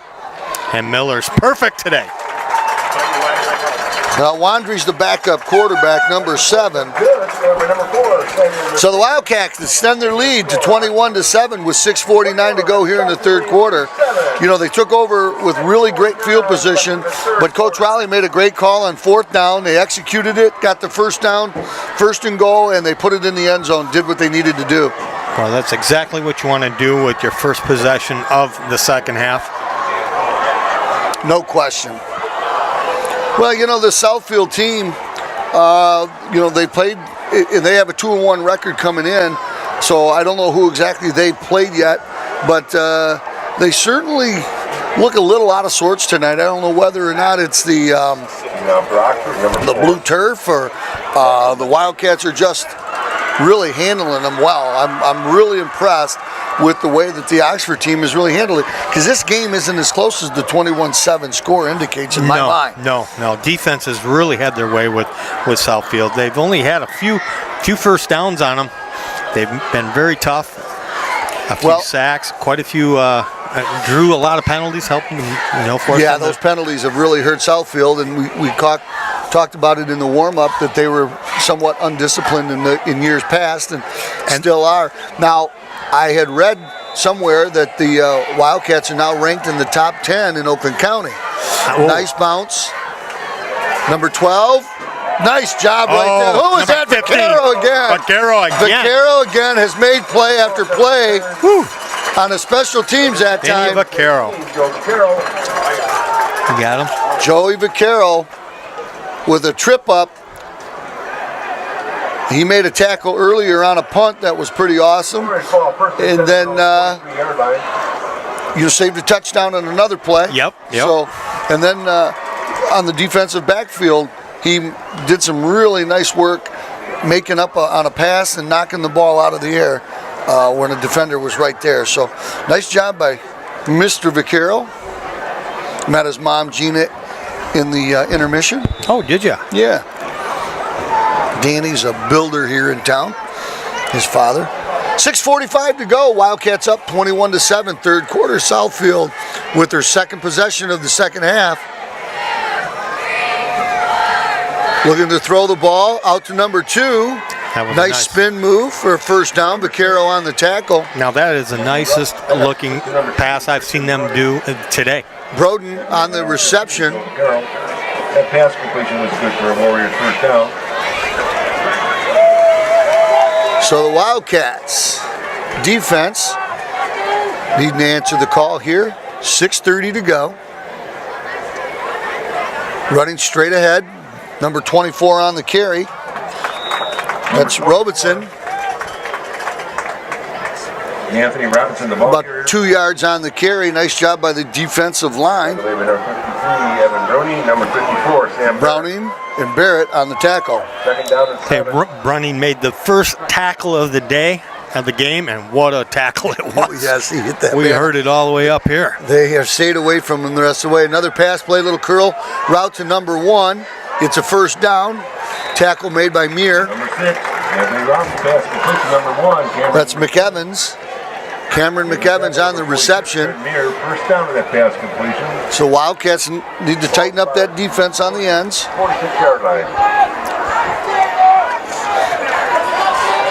5:40 to go here in the third. Pass completed to the 50-yard line. Tackle made right there Number 6. by number 20 for the Wildcats, Matt Pullum. Joe Hunt, center, tackle made by number 15, Joe Vaquero. Second down. Wildcats on defense, 2nd and 4, 6 yards on that gain. Rump throwing the ball well here in the second half. Going deep, got a nice spiral going. The ball's out of bounds, uncatchable pass. Clock is stopped with 5:15. Pretty good defense out there for the Wildcats there. This is the best drive I've seen these guys have so far today, except for that second one. Well, and in if the you first quarter. Yeah, and if you look at it, it's mostly pass plays. Mm-hmm. We got Slick over here. No, that's not Slick. That's 17. That's Caleb Tabert. Offsides. They're going to call procedure. Nope, calling offsides. Dead ball, encroachment, defense. It's going to be a first down. Correction, that's a first down.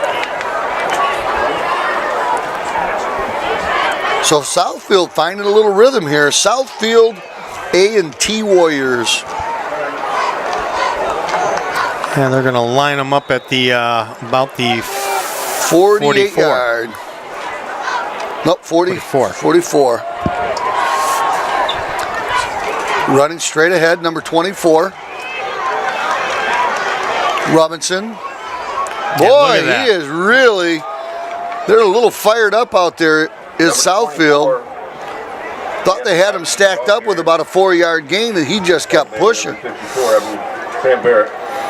you look at that young man, he's got a real stout set of legs. That's second and one. That was a 9-yard carry. Yeah. And they go, the quarterback's going to go all the way to the end zone untouched. That was a heck of a play right there by number 6.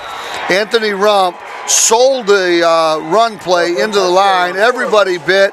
He pulled it out and untouched from 43 yards out. Well, we knew Southfield wasn't going to quit, number one, and we knew that they're a pretty good team because they've won 2 games already this year. That's right. So this game is far from over. We got a quarter and 4 minutes and 30 seconds to go. Lining up to make the extra point. Snap is good, it's down. Kick is up and it's good. So, with 4 minutes and 30 seconds to go here in the third quarter, Wildcats have the lead, 21-14. Rod, the offenses look good here in the second half. They've only had the ball the one time, and they scored on it. So let's, I kind of look for the same thing right here. Well, both offenses are looking good right now. Both are on the roll right now. So let's see what happens. Usually you don't see this much offense in the third quarter, but wow. You know, I'm a little bit, I got a little bit of a problem.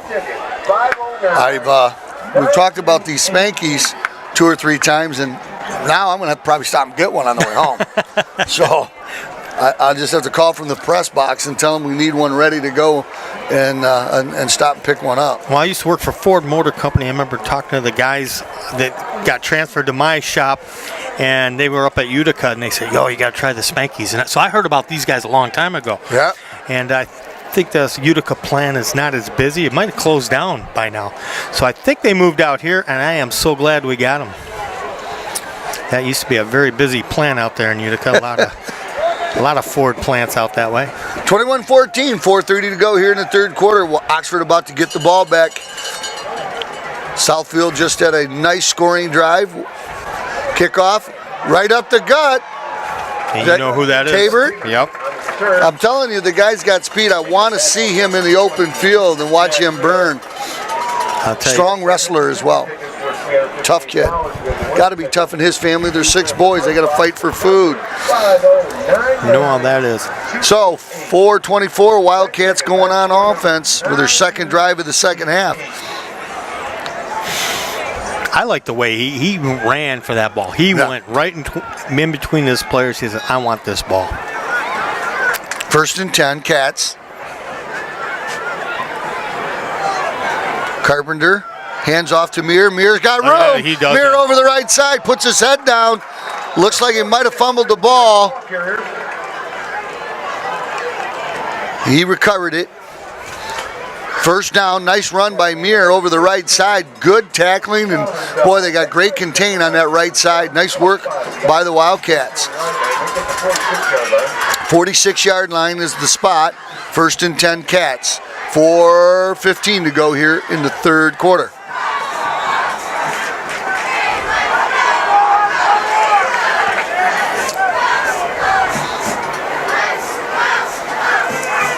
Carpenter hands the ball off straight ahead, bounces it outside.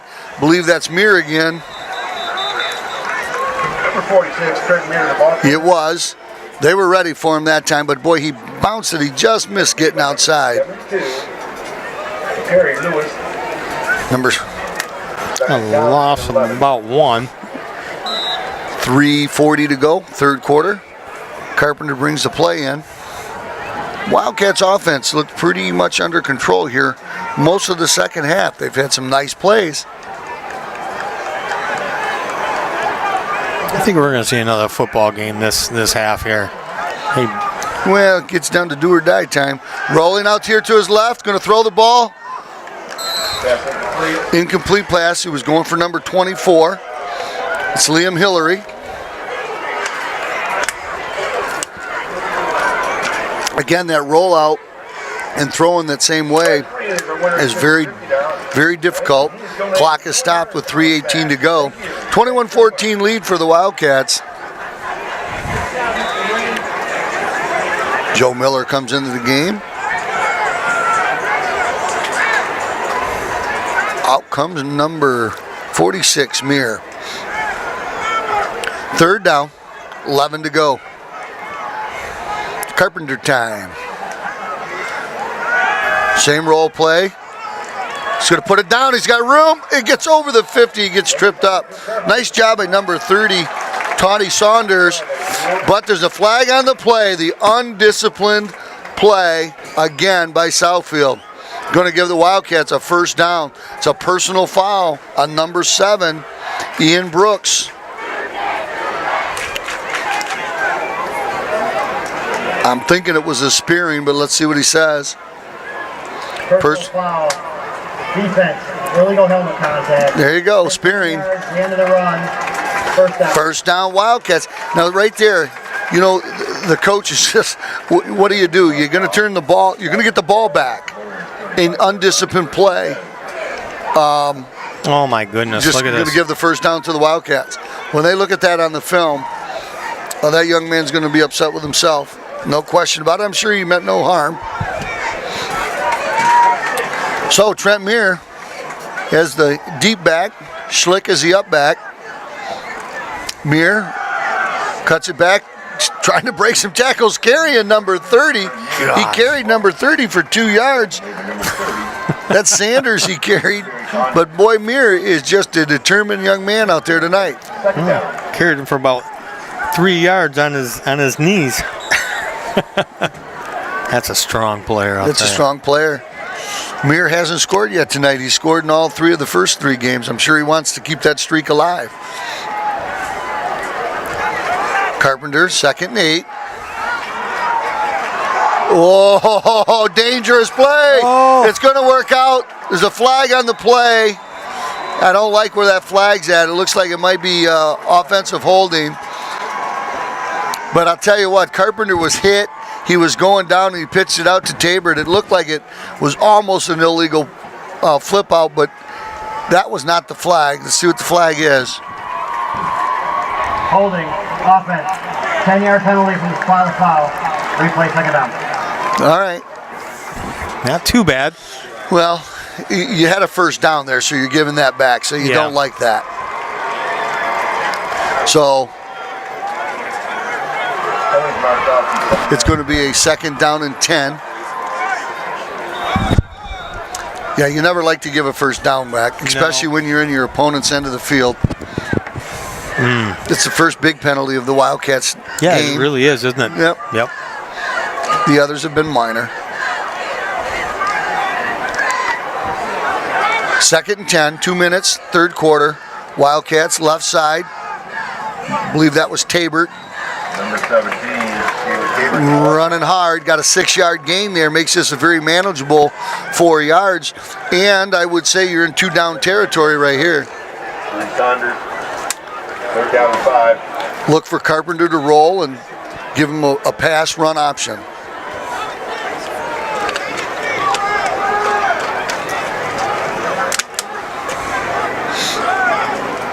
Tabor's had a nice job, a nice game in that backfield tonight. Going to throw the ball. Oh, just totally overthrew the receiver. He's had the problem with that all night long. Yes, he has. He's not been Not been as sharp as he's been in games past. Still on the throwing. Yeah. His running has been outstanding tonight. He's killing you on the running, absolutely. Yep. It's bringing up a 4th down and 4, a long 4, closer to 5. Now you got to admit, too, that Southfield has been putting a load of pressure on him as well. Yeah, absolutely. Absolutely.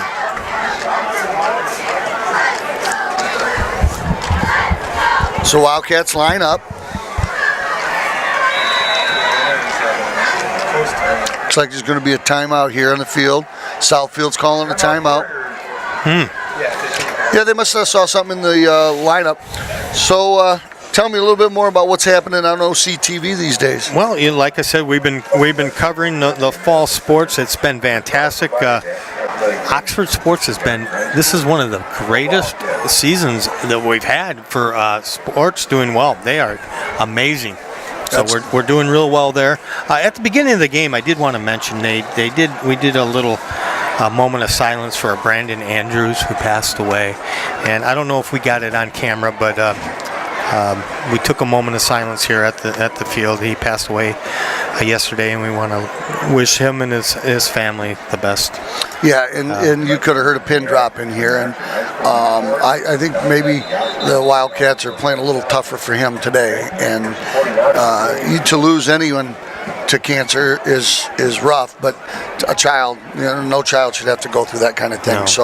We do wish his family the best, and they're a tough group, and I'm sure they'll get through this. 4th and 5, Wildcats again back to throw, throwing it deep. Oh boy. Yep, out of bounds. So Southfield does their job on defense. Wildcats stall on offense. That penalty, we talk about it almost every time we're on the air, that momentum, the worst momentum killer is that penalty. And, yes. Tabor had a nice carry, got a 1st down, and we got a holding call. So defense needs to make some adjustments. The last time out, Southfield marched down the field and punched it in the end zone. Throwing the ball quite a bit, which set up their run. Well, defensive line's got to get a little pressure on number 6, Anthony Rumpf. Number 44 is back in the backfield. Anwar Jackson Jr. Back to throw the ball and getting pressured. Throws it long. Oh my Wide goodness. Open receiver, number 2. Got behind Muir. Wow. And man, was that a They're in a hurry up. Christian Brodden was the receiver, and that was a well-thrown ball. Now we see why Anthony Rump is in there. That was a 40-yarder. Rump must have talked to the coach and said, "Coach, let me throw the ball." They are throwing the ball all over the place here in the second half. Number 15, Vaquero, is going to have to pick one off. Back to throw the ball, blocked in the air. We got a tip on the ball. We still got the reception out there.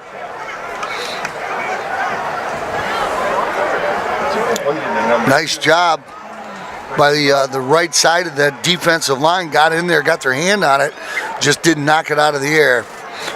5-yard gain, 2nd down and 5.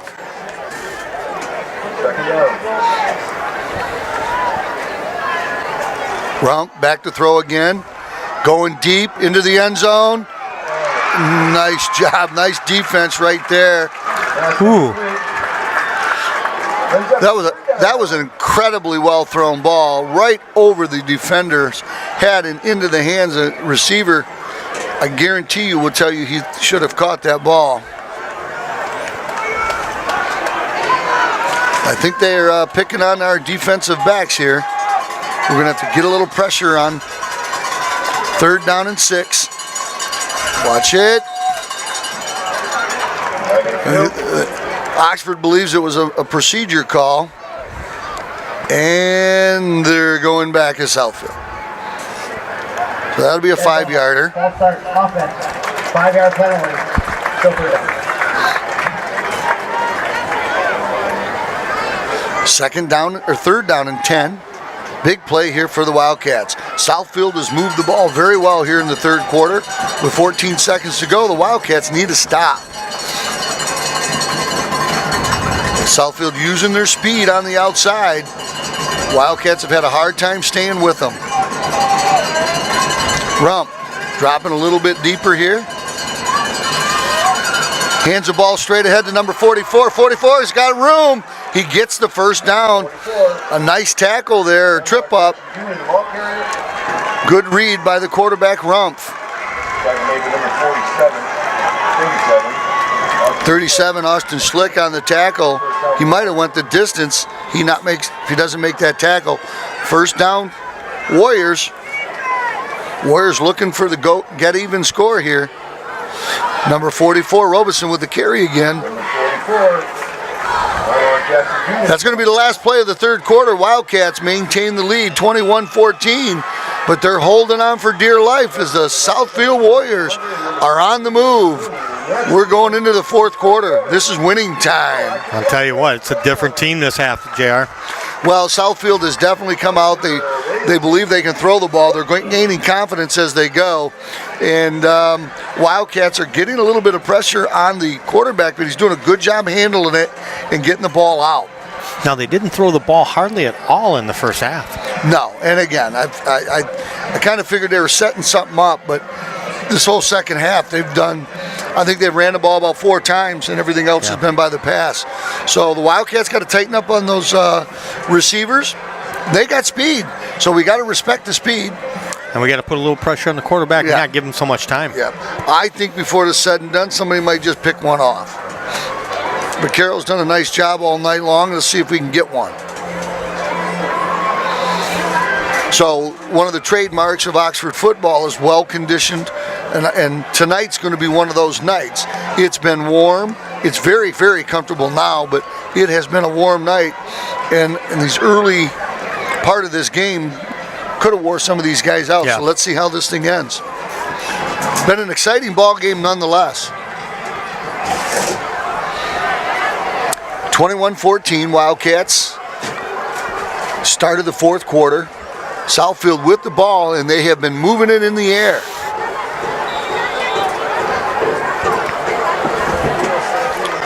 Second down and 8. Rump hands the ball to number 24. Number 24 gets inside the 15. Going to bring up a third down and 4. Certainly this is 4 down territory. Barrett on the tackle. Third down and 4. Southfield on the move. Rump, number 6, gone the whole way for Southfield Warriors. Snap is good. He's back to throw the ball. Throws it on a little slant play. Nice job by the defensive back. Got his hand in there and poked it out. That's number 17. Yep, it is. Number 17, Joe Vaccaro. That's Caleb Talbert. Fourth down. Talbert with a nice punch out right there. Doing it on offense, doing it on defense. And that's a junior. He'll be back next year. Big play. Big play right here. So Southfield's going to take their second time out of the half and talk it over. This could be the play right here, Rod. You think this is it? Yeah. Well, the thing of it is, you got momentum. It's the Southfield. They're trying to even up the score. If they should not get this first down in this fourth down play, and I was going to say whatever. If Oxford goes down and scores, puts 2 scores on them, it's going to be tough to get 2 scores in the fourth quarter on the Wildcats. Sure. So this is a big play for the defense. They need to step up here, make something happen. Once again, I'd like to take the opportunity to thank Oxford Community TV for bringing you tonight's ball game and all the sports that they bring from Oxford High School. For any of you that would like a videotape of any of the games, pretty much any of the sports, correct? Yep. All you got to do is call up there and tell them what sport and what game and what date, and they'll make you a copy of it for $10. You can have a souvenir that you can have for the rest of your life, whether it's one of your kids, your grandkids. And we have them for a few years too, so if you know past years' games is, hey man, I miss my kids' play, give us a call. We'll go. Give us a little time. We'll dig her out of the records.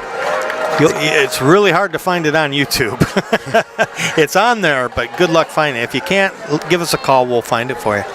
Go to the archives. Go to the archives is right. 11:25 to go, fourth quarter. This is winning time. Wildcats on defense. It's 4th down and 4 yards to go. Southfield going for it. They're inside the 15-yard line of the Wildcats, trying to get even in this game.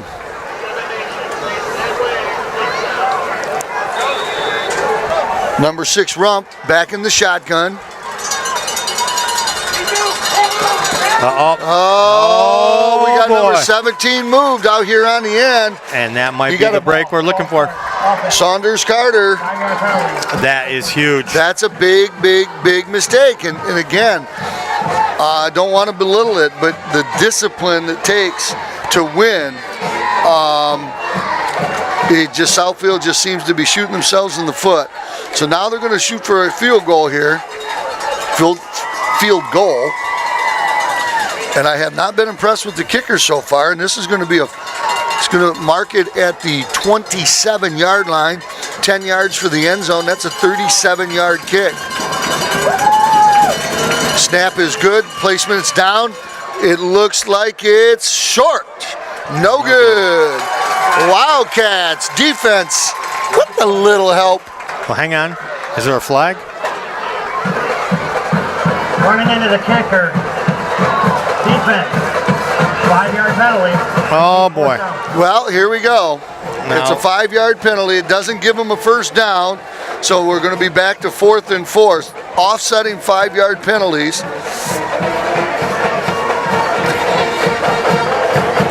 So I didn't see. He ran into the kicker. Yeah, I saw the penalty, what it was. I didn't see him run into the kicker. Now, there's 2 types of penalties there.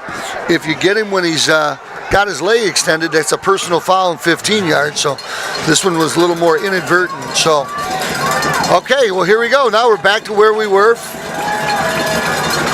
4th and 4. Oxford still has a chance to step up here. Robeson rolling, cuts it upfield, and I don't think he's going to get it. He was way fully short. Nice job. Number 7 doesn't believe he got it. That's Thomas Wandry. Depends on the spot. When that far referee and the near referee where they're standing, they did not get it. Oh, boy. The defense holds. Nice job, Wildcat defense. Joe Vaccaro on the tackle. Do you believe it? Nah, absolutely. You know, I don't know if you know this, but his dad and his uncles were quite the football stars. Yeah. For the Lake Orion Dragons in the back in the day, mid-'80s. Huh? Yes, sir. I'm not surprised. 21-14, Wildcats with their first possession of the fourth quarter, 11-14 to go. Trying to put an icing score on this game. Hands the ball off to the left side. He's got room. He's still going. That's Mir. Keeps his balance. Stiff arm. Mir fighting hard. Oh, boy. Nice job by Mir firing this crowd up. That's been the biggest run of the game for Trent Mir. The star of Drainer Court gets the ball out to the 50-yard line. I think his dad, Buck, just jumped from 2 stories. 11:05 to go, fourth quarter. Wildcats with the ball right at the Big O. Looking to get a scoring drive here and get 2 scores up on a very tough Southfield Warriors team. That's about 40-yard gain, wasn't it? True Carpenter, right side. Oh, there he goes again. Trent Mir, one man to beat. He's stiff arming. Trent Mir, back-to-back runs. Back-to-back 30-yard runs for Trent Mir. There's a flag on the play. Oh, no. Let's see what it is. It's back here. Looks like it. The Wildcats are clapping. The referees are pointing. The crowd is quiet. Personal foul, illegal blindside block, defense. Ooh! That is a huge penalty. Again, Southfield. The storyline of this game, outside of just the play of some of the players, has really been the undiscipline and the penalties that Southfield has taken. Oh, unbelievable. So many of them have put Oxford in great field position and or stop possession change. Okay, we're lined First up on and 10 on the 7. On the Wildcats with the ball. First and goal from the 7. Oh, you got to give it to 46. Well, it's been his worked drive. so hard. It's his drive. Off the left side, he gets smoked by number 11. Trent Mirror brought down the backfield. That's number 16. That's the hit of the game. That's Bryce Austin. That was a whale of a hit. Somebody missed a block, and guess who paid for it? Number 46. But I'll tell you what, Trent was not on the ground very long. He popped right back. No, hey, he respects a good hit. He's done some of his own. That's about a loss of 3 right there. All right, second down and goal. Hand up, roll out. Drew Carpenter. Carpenter hits the pass to number 37, Schlick. Forward progress stopped at the 5-yard line. Well, Schlick was thinking to himself, hey, my knees didn't touch the ground. Yeah. And he did what he should do. Going to the whistle blows.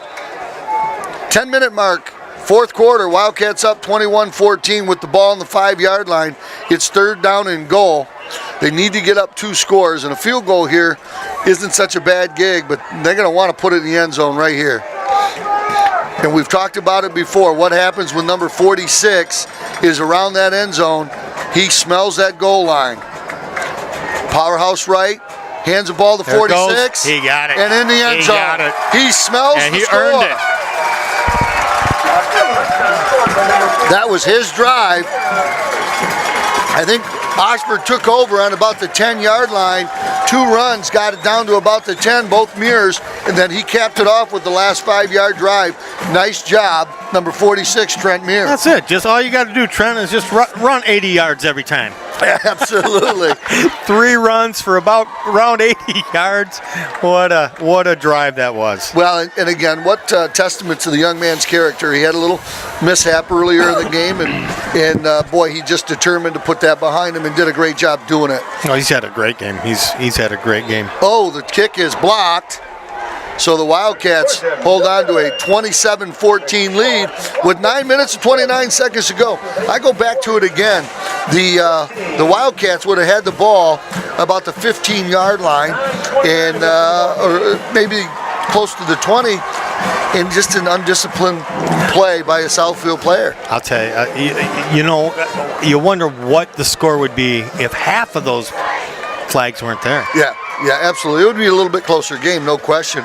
But I do believe, Oxford, other than that third quarter when the Warriors were throwing the ball all over the place and moving the ball, the Wildcats have totally dominated this game. Yeah. And it's lucky to be as close as it is, really. But they found a little magic have the Warriors with this passing game.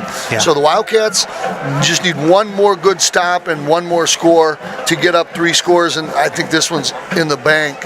But that's part of being a good football team too. No flags. I mean, we can talk about how great a running team you are, how great on defense, but it's all just as important as how you don't make mistakes. Yeah, absolutely. Well, that's a trademark of Bud Raleigh coach football. Discipline, conditioning, and tough, hard-nosed play. Like I said, I talked to a friend of mine, and he called the coach in one of his buddies in Clarkston and said, "Hey, when we come to town, you better have your chin straps tight because they're going to hit you. You may not win the game, but you're going to know you were in a dogfight."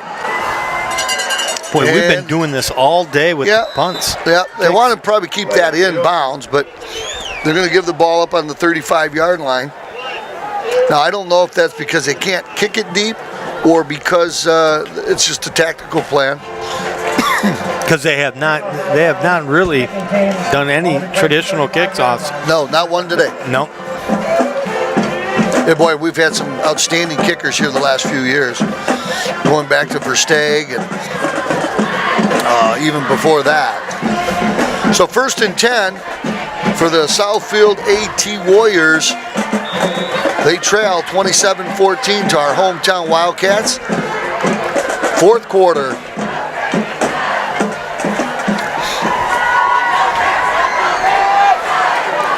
Anthony Rumpf has gone the whole way at quarterback.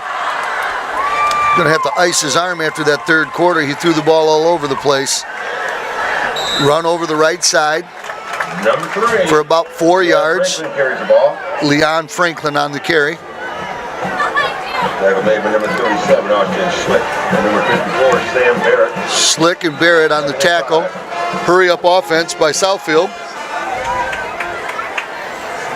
Yeah, the clock is At the 9-minute mark. Yep.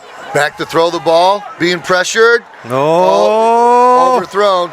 Now see, there's where that pressure comes into play. He threw that ball a little bit early. Had he got some air on it, that young man can flat fly that was going out there.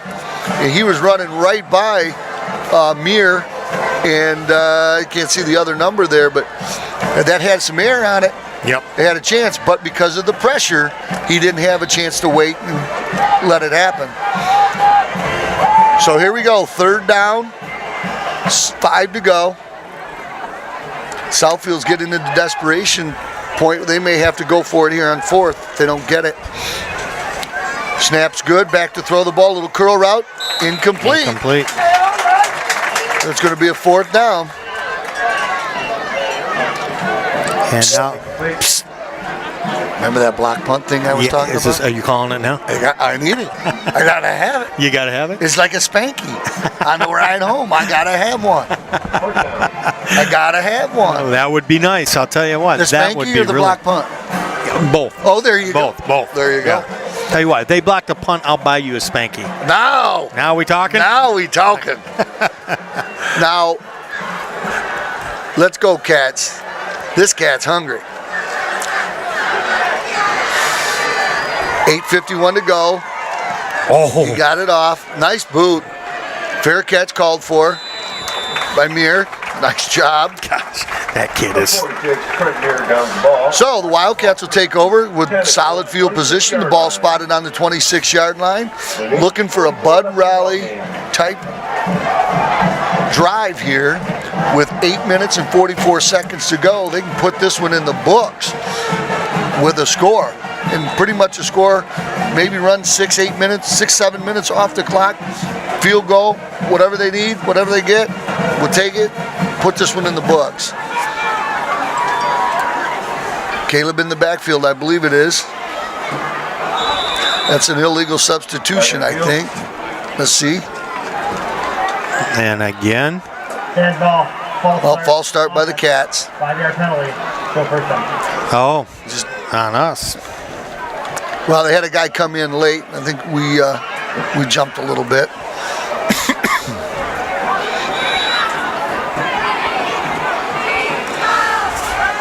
Off the left side. Good hard running.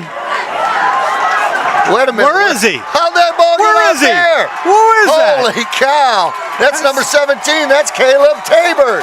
How did he get out? I'm watching over here. I don't know. A little trickeration. We're going to have to go to the replay on that. Holy Did you follow that, Dan? Yeah, Dan got it. Dan got it. Well, we did not. We did not. Caleb Tabor. Nice job. Boy, we have had about 5 or 6 young men have just outstanding games. Tabor is getting on that list as well. 1st and 10, Wildcats, 8 minutes, 25 seconds to go here in the 4th quarter. Cats with it, with the lead, 27-14. That's like a 40-plus yard run. Off the right side, that's Mir. Thrown back. Big number 33 slammed him down. That's Darren Davis. He was not happy about the way the game's going, and he let Mr. Mir know about it. Clock is still running inside of the 8-minute mark. Cats with the ball and the lead, 27-14. Trying to put this one in the win column against a tough Southfield AT Warriors team. I mean, look how many stars are in the game. Oh, yeah. We're really having some good. You know what? And then let's not forget Joe Miller and his punting. Absolutely. He won the first half for us. Rolling to his left, it's Carpenter. Carpenter pitches the ball. Oh my. Not only was that nearly a reception, it was nearly an interception, and then it was a big collision. 2 trains out there. Wow. Number 42, it looks like, was going after the ball. Ball was, again, just a little bit high. Brennan Malicki. That'll make it 3rd and 11. Boy, I sure like that play. That looked good for a minute. You know, sometimes these plays, even though they don't complete, they look good, and it's just a little something that needs to be tweaked. That's something you can work on in practice and come back another game and use it. Carpenter's running, rolling, throwing deep, throwing it into the end zone. Almost caught. Yeah, again, that wounded duck. There's a flag on the field. There's a flag on the play. Let's see what it is. Carpenter's coming over to the sideline as if it's going to be against Southfield. Personal foul, roughing the pass. Yeah. Oh, my. 15 yards. Wow. Again. Automatic. First down. Wow, that's a big play right there. That 4 fresh downs. You know, forget about the yardage. Forget about the fact that you know, you potentially could hurt the young man, but you just had a chance to get the football back. That's at least the second one I remember that was a possession changer. And it's moving the chains, too. Yeah. Oxford was getting ready to punt. They just made a 3rd down attempt, didn't get it, so they're going to have to punt the ball and pin them back there. And because you don't keep your head about you, hey, we'll take it. We'll take it. Absolutely. Oxford up 27-14 here. Ball on the 7:22 16-yard line. Drew Carpenter. Handoff. Right side. There he is. Caleb over the right side. Trying to get in the end zone. Caleb Tabert. Again, making a bid for player of the game. Brent Johnson. Got the ball inside the 5. All the way down to about the, see where they're going to mark it. Looks like about the 2-yard line. I hate when we score too fast. What was that, like 14 yards on that? Well, yeah. Because we were on the 16 and he got it to the 2. Watch for Tabert right up the gut here. Tabert, right side. There we go. Now it's Tabert's turn. Tabert with a 2-touchdown game. Caleb Tabert with another Oxford Wildcat touchdown. Wildcats pouring it on now, 34 points. Oh boy, that feels 33. good. That was huge. Yeah. That was huge. Definitely needed that second or that 3rd score to really take the wind out of Southfield. I'll tell you, Southfield, they are a talented team, but my gosh, come on, guys. Yeah. You guys gave so much away. And again, I think the coaches, which I believe they're quality coaches, will go back, use it as a teaching moment. Snap is good, kick is up. Last one was blocked. This one was up and good. You know, when I look at the Southfield team, I see quite a few 10s and 11s as far as sophomores and juniors. A lot of young guys, yeah. So they're going to get a lot of education out of this. The Wildcats up 20 with 7 minutes and 9 seconds to go. Great job. All day long, the Wildcats have moved the ball. They have gotten their fair share of breaks from Southfield, but we've had some outstanding performances this evening by a number of players. I'll tell you, we got Muir. Yep. Obviously, the last drive before this past drive was Talbert. Then when we go to defense, Vaquero, amazing. Yep. In the first half, it was Miller. Miller's kicking and pass catching. He caught a nice pass. And let's not forget about Carpenter's running today. Carpenter having a tough time throwing, but I'll tell you, on the ground, been tough. Yeah. And you know what? It's a mechanical thing, that ball going high. Early, I thought it might be sweat, but I think it's just a mechanical thing. And I'm going to bet you dollars to donuts they get that corrected here very soon.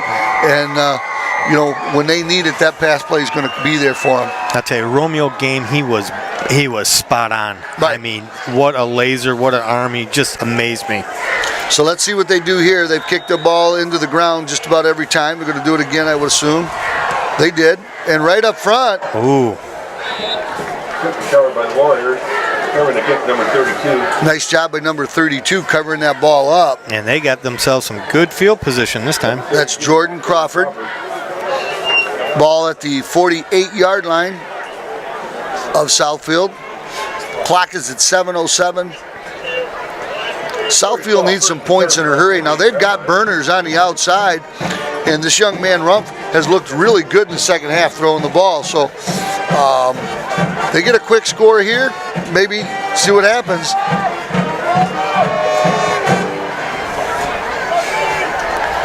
Rumpf in the shotgun.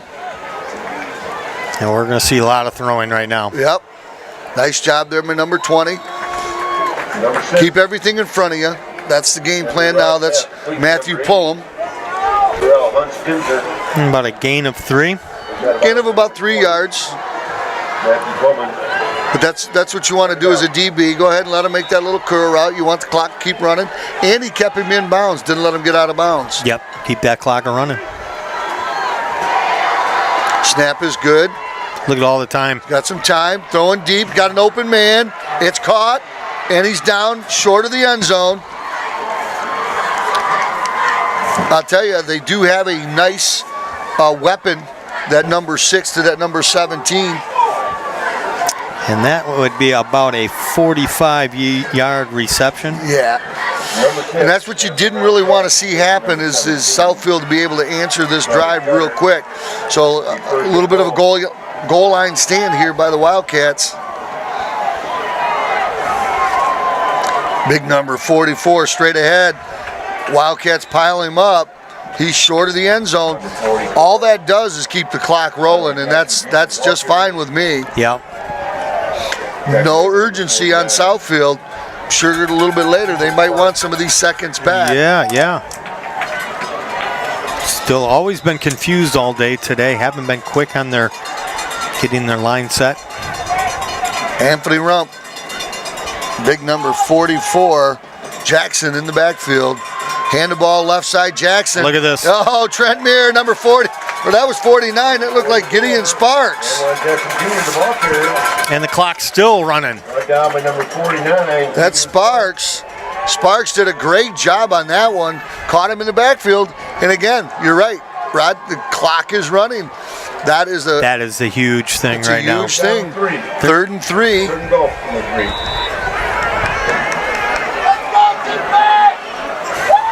Crowd's getting fired up, calling for the defense to make the stand. The clock is still running, approaching the 5:15 mark. Back to throw the ball, little curl route, no good. Nice job there by the defensive back. So we're going to bring up a 4th down and goal. Ball spotted on the 3-yard line. You know, what a gutty performance right here by the defense. They give up the big play, get it down to the 1-yard line, and then they hold them. Yeah. Nice tackle there by Tabert, I believe it was, and that's why you don't give up. You make that tackle. They've run off a minute and a half trying to get in the end zone, and if you stop them right here, what a boost! Crowd's fired up, beating on the stands. Anthony Rumpf back to throw the ball, looking. Now he's going to run it. He's getting pressured. He's going to get in the end zone.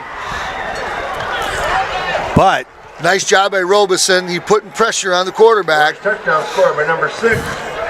That's Rumpf's first score of the day. So with 5:04 to go, Southfield answers to pull. Let's see if they get all them hot-looking graphics off. It's 34-20. They're down by 2 scores. No matter what happens with this kick. Snap is high. The holder did a great job getting it down, and the kick's up and good. So now they're down 13 points, 34-21. Good job by Southfield, on the big pass play, but not so good a job putting it in the end zone. They ran about a minute and a half off. It makes me wonder why they didn't go to their pass game earlier in the game. We didn't see them throw at all. No, you're right. In the whole first half, they were almost exclusively running team. They had a little success on their first possession. Yep. And then our defense buckled down, but they didn't show that pass game until the second half. Yeah, and again, you question whether or not they should have broke that out earlier. No doubt about it. Hindsight's 20/20. Yep. I know that, but wow. But hey, their loss is our gain. We'll take this 34-21 lead with 5 minutes and 4 seconds to go. The Wildcats are going to get the ball. Now, they've probably got their hands team out there because I would suspect that Southfield's going to do an onside kick here. They need 2 scores. And if Oxford does what it's capable of doing, they can run the clock out in this drive right here.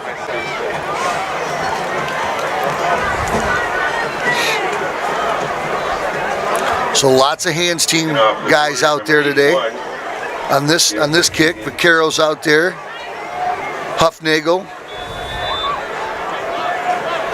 Kornberger. So they did onside it. Coming up to make the stop. Guess who? Number 17. Tabor. Isn't that something? When you're having a good game, the ball just seems to come to you all the time. Yeah. Well, you know what? That's how you have a good game. You got to nose for the ball. You got to want it. Yeah. Right? And what I like to see is we're playing well. I got a sophomore or a junior quarterback. I got Tabor out there who's had a really nice game. He's a junior. Meyer's a senior. But we've done a really, really nice job out there. Austin Schlick is a senior. So the Wildcats with the ball at their own 46-yard line with 5 minutes and 3 seconds to go. Hand the ball off to number 46, Mir. Mir trying to break it to the left side. Stiff arms. I see a flag on the play. Clock has stopped. That's what we don't want to see happen. But let's see what the flag is. It looks like a face mask. I don't know if it was Mir on the stiff arm or the tackle.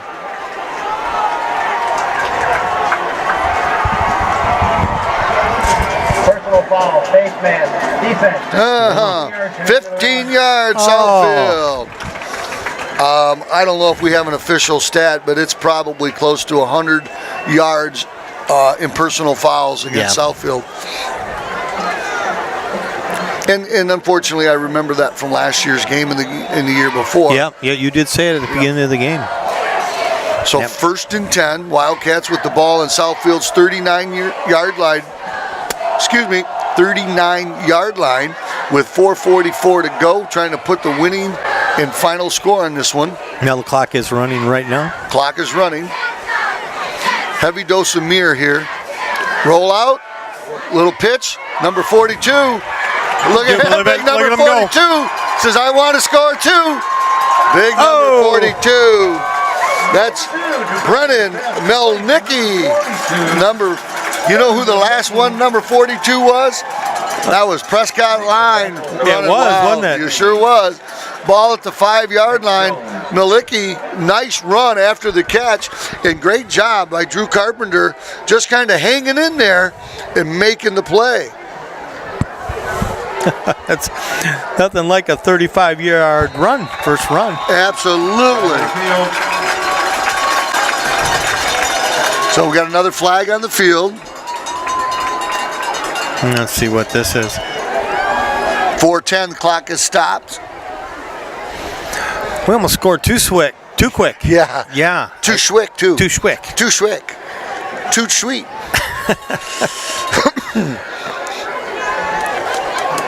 We got a young lady that got hurt down here in the stands. We got Oxford's finest, the fire department down here attending to her. She looks like she's okay, just a little.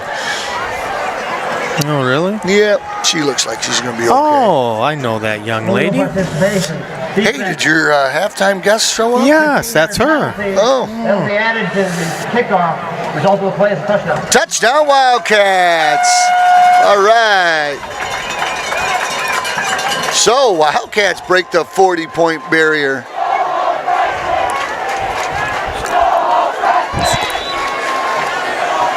JR, who scored the touchdown, though? I didn't see. I got to see who scored that. Excellent. They didn't give it back. An extra point is good. So 41-21 with 4:10 to go. Wildcats in control of this one right now. Southfield is really kind of imploding a little bit.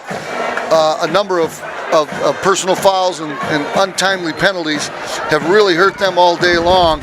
But I don't want to take anything away from the Oxford Wildcats. They have played tough. They have played hard-nosed football, and they've really done an outstanding job. How about that? 3 different backs. First, we got Miracles in. He owns his drive. Then we have Talbert. He has his drive, and then Malicki comes out of nowhere. Yeah, has a 40-yarder, and then he goes in for a touchdown. So 3 different backs. And that Malicki as a 10th grader, sophomore. So, oh, really? Oh, yeah. Oh, so, I like that. Yes, sir. I love that score. We have not been in the 40s in a long time. Well, and we're, I don't think we had a game last year we were in control. We're in control here. Again, we're doing a really nice job playing very disciplined football. Nothing's come easy for Southfield tonight at the hands of the Wildcats. So Wildcats, they traditionally boot one right through the end zone. The personal foul was assessed because they had the penalty on the touchdown by Malicki and had a personal foul on it, so they added it to the kick, and the Wildcats booted it through the end zone. So it was a slow start by the offense, only scoring 14 in the first half, but they have put 27 on the board here in the second half, 4 touchdowns. We did have 1 extra point blocked, but all seems to be in control right now. Southfield, number 6 back, Trump, looking for a quick score. Oxford putting some heat on.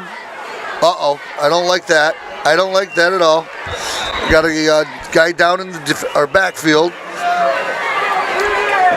All right, he's up. He's shaking it off. From number 6, Anthony Rump to number 2. Rump got the ball out. I'm trying to get that young man won't turn so I can see his number. Number 7. That's Wandry. Don't want to miss him. No, he dove and almost got the tackle. He's kind of bruised his knee a little bit there. Rump fakes the handoff, goes back to pass. He's down. He's got all day wide open. Receivers are out there. Okay, number 7's down. Wandry's going to have to come out. He's down on the field. And then there's a penalty. We got a little bit of nose-to-nose going on out there. Number 54. Getting a little bit frustrated. It's been a tough day for the Warriors, no question. That's Ray McDonald. Coaches are bringing him off the field.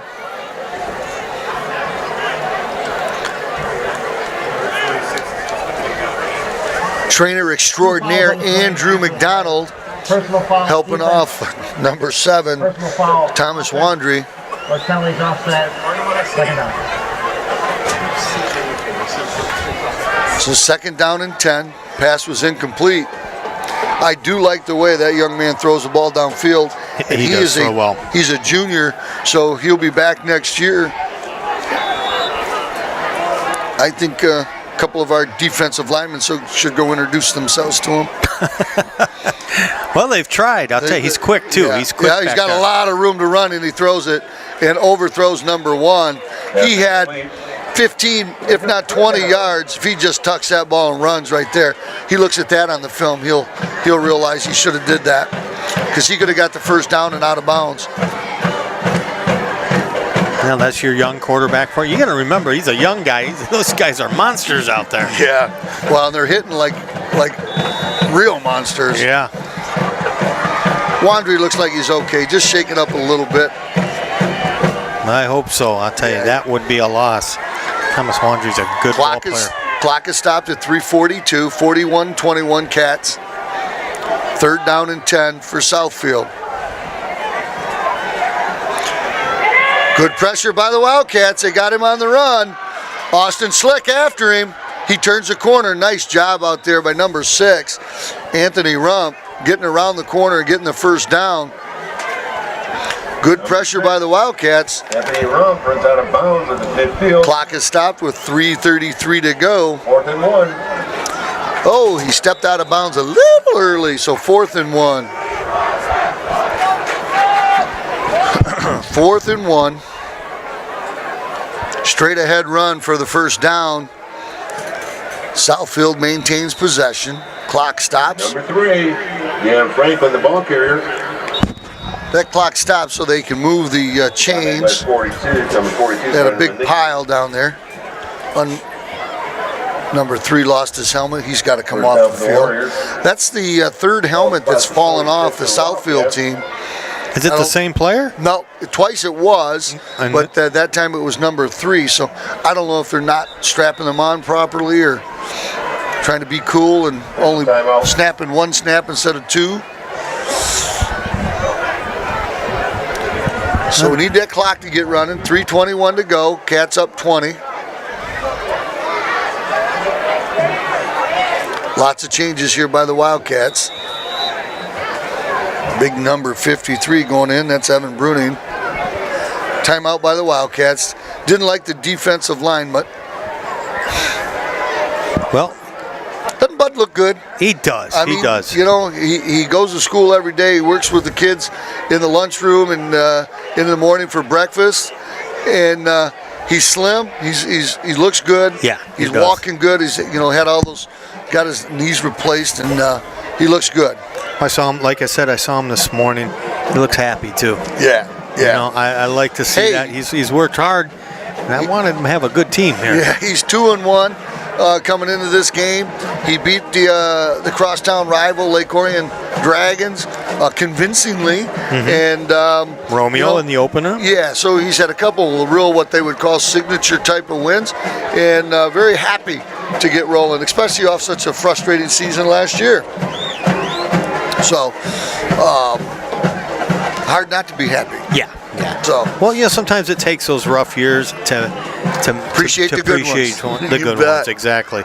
I know with your program, you probably had some rough years in the beginning. I remember. It took us a little while to get that. I'll tell you a quick story here momentarily. 1st and 10, 3:17 to go. Curl route. Nice tackle out there by number 17, Caleb Talbert. That first year we had a bowling program for the boys. We didn't have enough girls to have a girls program. We only won 1 game the whole season. It was like 15 games. It was against Lake Orion. So that was a beautiful thing. And now? Yeah. How many years now? This will be my 14th season. Wow. Off to the races is number 6. He's going to cut it back. And number 15, Vaquero, stops him. Anthony Rump with the keeper. Rump.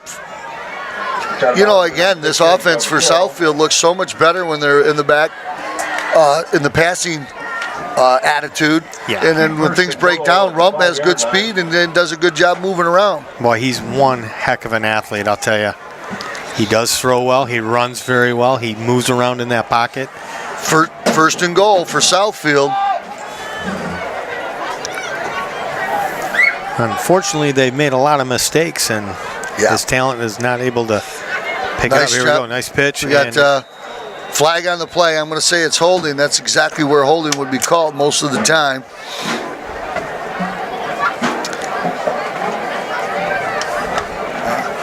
He got into the end zone, I believe, but that flag is going to bring that play back. Holding. Offense. 10-yard penalty. Repeat first down. Oh, boy, again. Yep.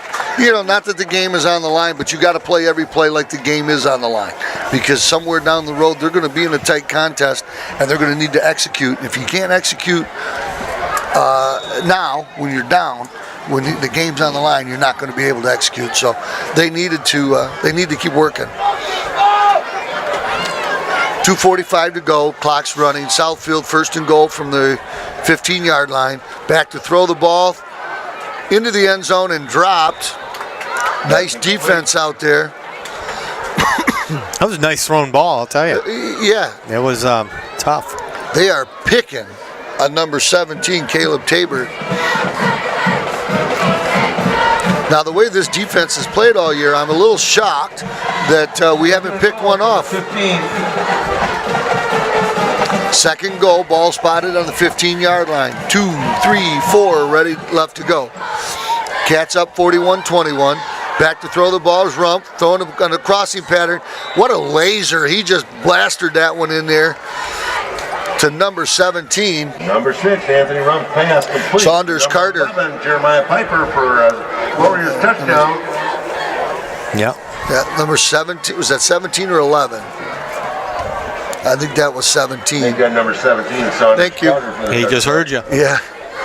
So touchdown by Southfield. Now, you know, the Wildcats, just like I mentioned a second ago about Southfield executing, the Wildcat defense has got to execute too. There's going to be a game we're going to need them to make a stop against a passing quarterback, and we're going to need that to happen. So 41-28. 41-28, Wildcats still up 13, 2:28 to go, so we're going to get an onside kick here by Southfield. Warriors 28 with 2:28 left. So this game got a little bit closer for sure. Wildcats got to make sure they cover this ball up. They got to cover this ball. They got to make sure they kill some time here. 2:28 left, but it is football. Things happen. You never know. Fumble here, drop. A flag there, Yep, whatever. Yep. I think both teams still have. I think Southfield used one of their timeouts earlier in this half, so I think they've got 2. But Wildcats are in pretty good position. They're smart. They're well coached. They will. They'll burn this clock up. I feel comfortable.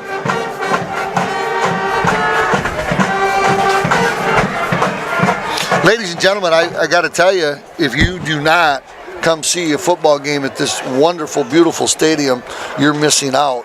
And, we've got another contest here next week against Rochester Adams, and then the following week we travel to Stony Creek. So, boy, next week is likely to be a very nice day as well. Yes. Still in September. Then we got homecoming at on the 12th of October? Yeah, and we have Bloomfield Hills. That's Bloomfield Hills. Okay. Kick is onside, covered by number 44, Huffnagel. Nice job. Oxford with the ball at the 48-yard line. Marcus Huffnagel. There's a lot of guys that played very well today. Huffnagel as well. Yeah. Called his name several times. But, the standouts have been Miller, Vaquero, Tabert, obviously Meir and Carpenter. They've all had just sensational ball games. And I like the last guy that just went in. Malicki. Malicki. Yep. I like that. Straight ahead running. Number 20 with the carry. That's Matthew Pullum. That's another one of those juniors. We do have some seniors making plays, but there's a lot of juniors getting playing time here in this ball team. And boy, I kind of like the way that sets up next year as well. Well, we are deep. I'll tell you, Pullum had a great game against in Romeo too. Remember that game? Yep. Yeah. 2nd down and 7. Clock's running. 1:50 to go in the contest. Fake. Carpenter right side. Carpenter got room. Stays in bounds. Gets the ball at the 40-yard line. That'll be a first down. Good job by Carpenter to stay in bounds. Even though the clock stops while they move the chains, they fire it right back up. If he goes out of bounds, they waits till that snap goes. So again, it's only a few seconds, but you got to play it as if it's a 1-point game. You're trying to close out a game. We're running down at 1:25 left here in the game. Wildcats are just going to take a knee. Going to take a picture of the score. It's a good idea. Take a picture of the score. It ain't going to work with this camera. So watching that clock, watching the play clock. Oh, yeah. Inside 1 minute. Wildcats take a knee. Just one more knee and this game will be over. Oh, that's a beautiful thing. Yeah, absolutely. Well, I've got to tell you, the score doesn't indicate it, but it was a well-fought game, a hard-fought game. Both the Wildcats and the Warriors. Well, you know, I give the Warriors a lot of credit. Yes, they made a lot of mistakes, but they were mistakes of passion. They were trying out there. They were really going after it, and even though those personal fouls, you know, the coach is going to teach them from that, but the bottom line is that's a pretty good football team. Yeah, they got some talented young men there. Yeah. But again, sure. I'm not going to take anything away from these Wildcats. They are playing well. 3-1 after such a season last year. Couldn't be prouder of them. 41-28. Yeah, ladies and gentlemen, this ball game was really a tale of two halves. The first half, the defense is dominated. Wildcats took a 14-7 lead into the half. Coming out, Southfield started throwing the ball around. Wildcats scored on their first possession, and that was big, getting up 21-7. And it was a really good, entertaining ball game. I tell you, second half, it was a different ball game, too. Yeah, absolutely. And again, ladies and gentlemen, get out here, watch some of this live. It's a great stadium. Yeah. Enjoy yourselves. Come on out. Once again, final score, Wildcats 40-41. Southfield 27. There you go. I had to think about it. Thanks again. Great game. Great game.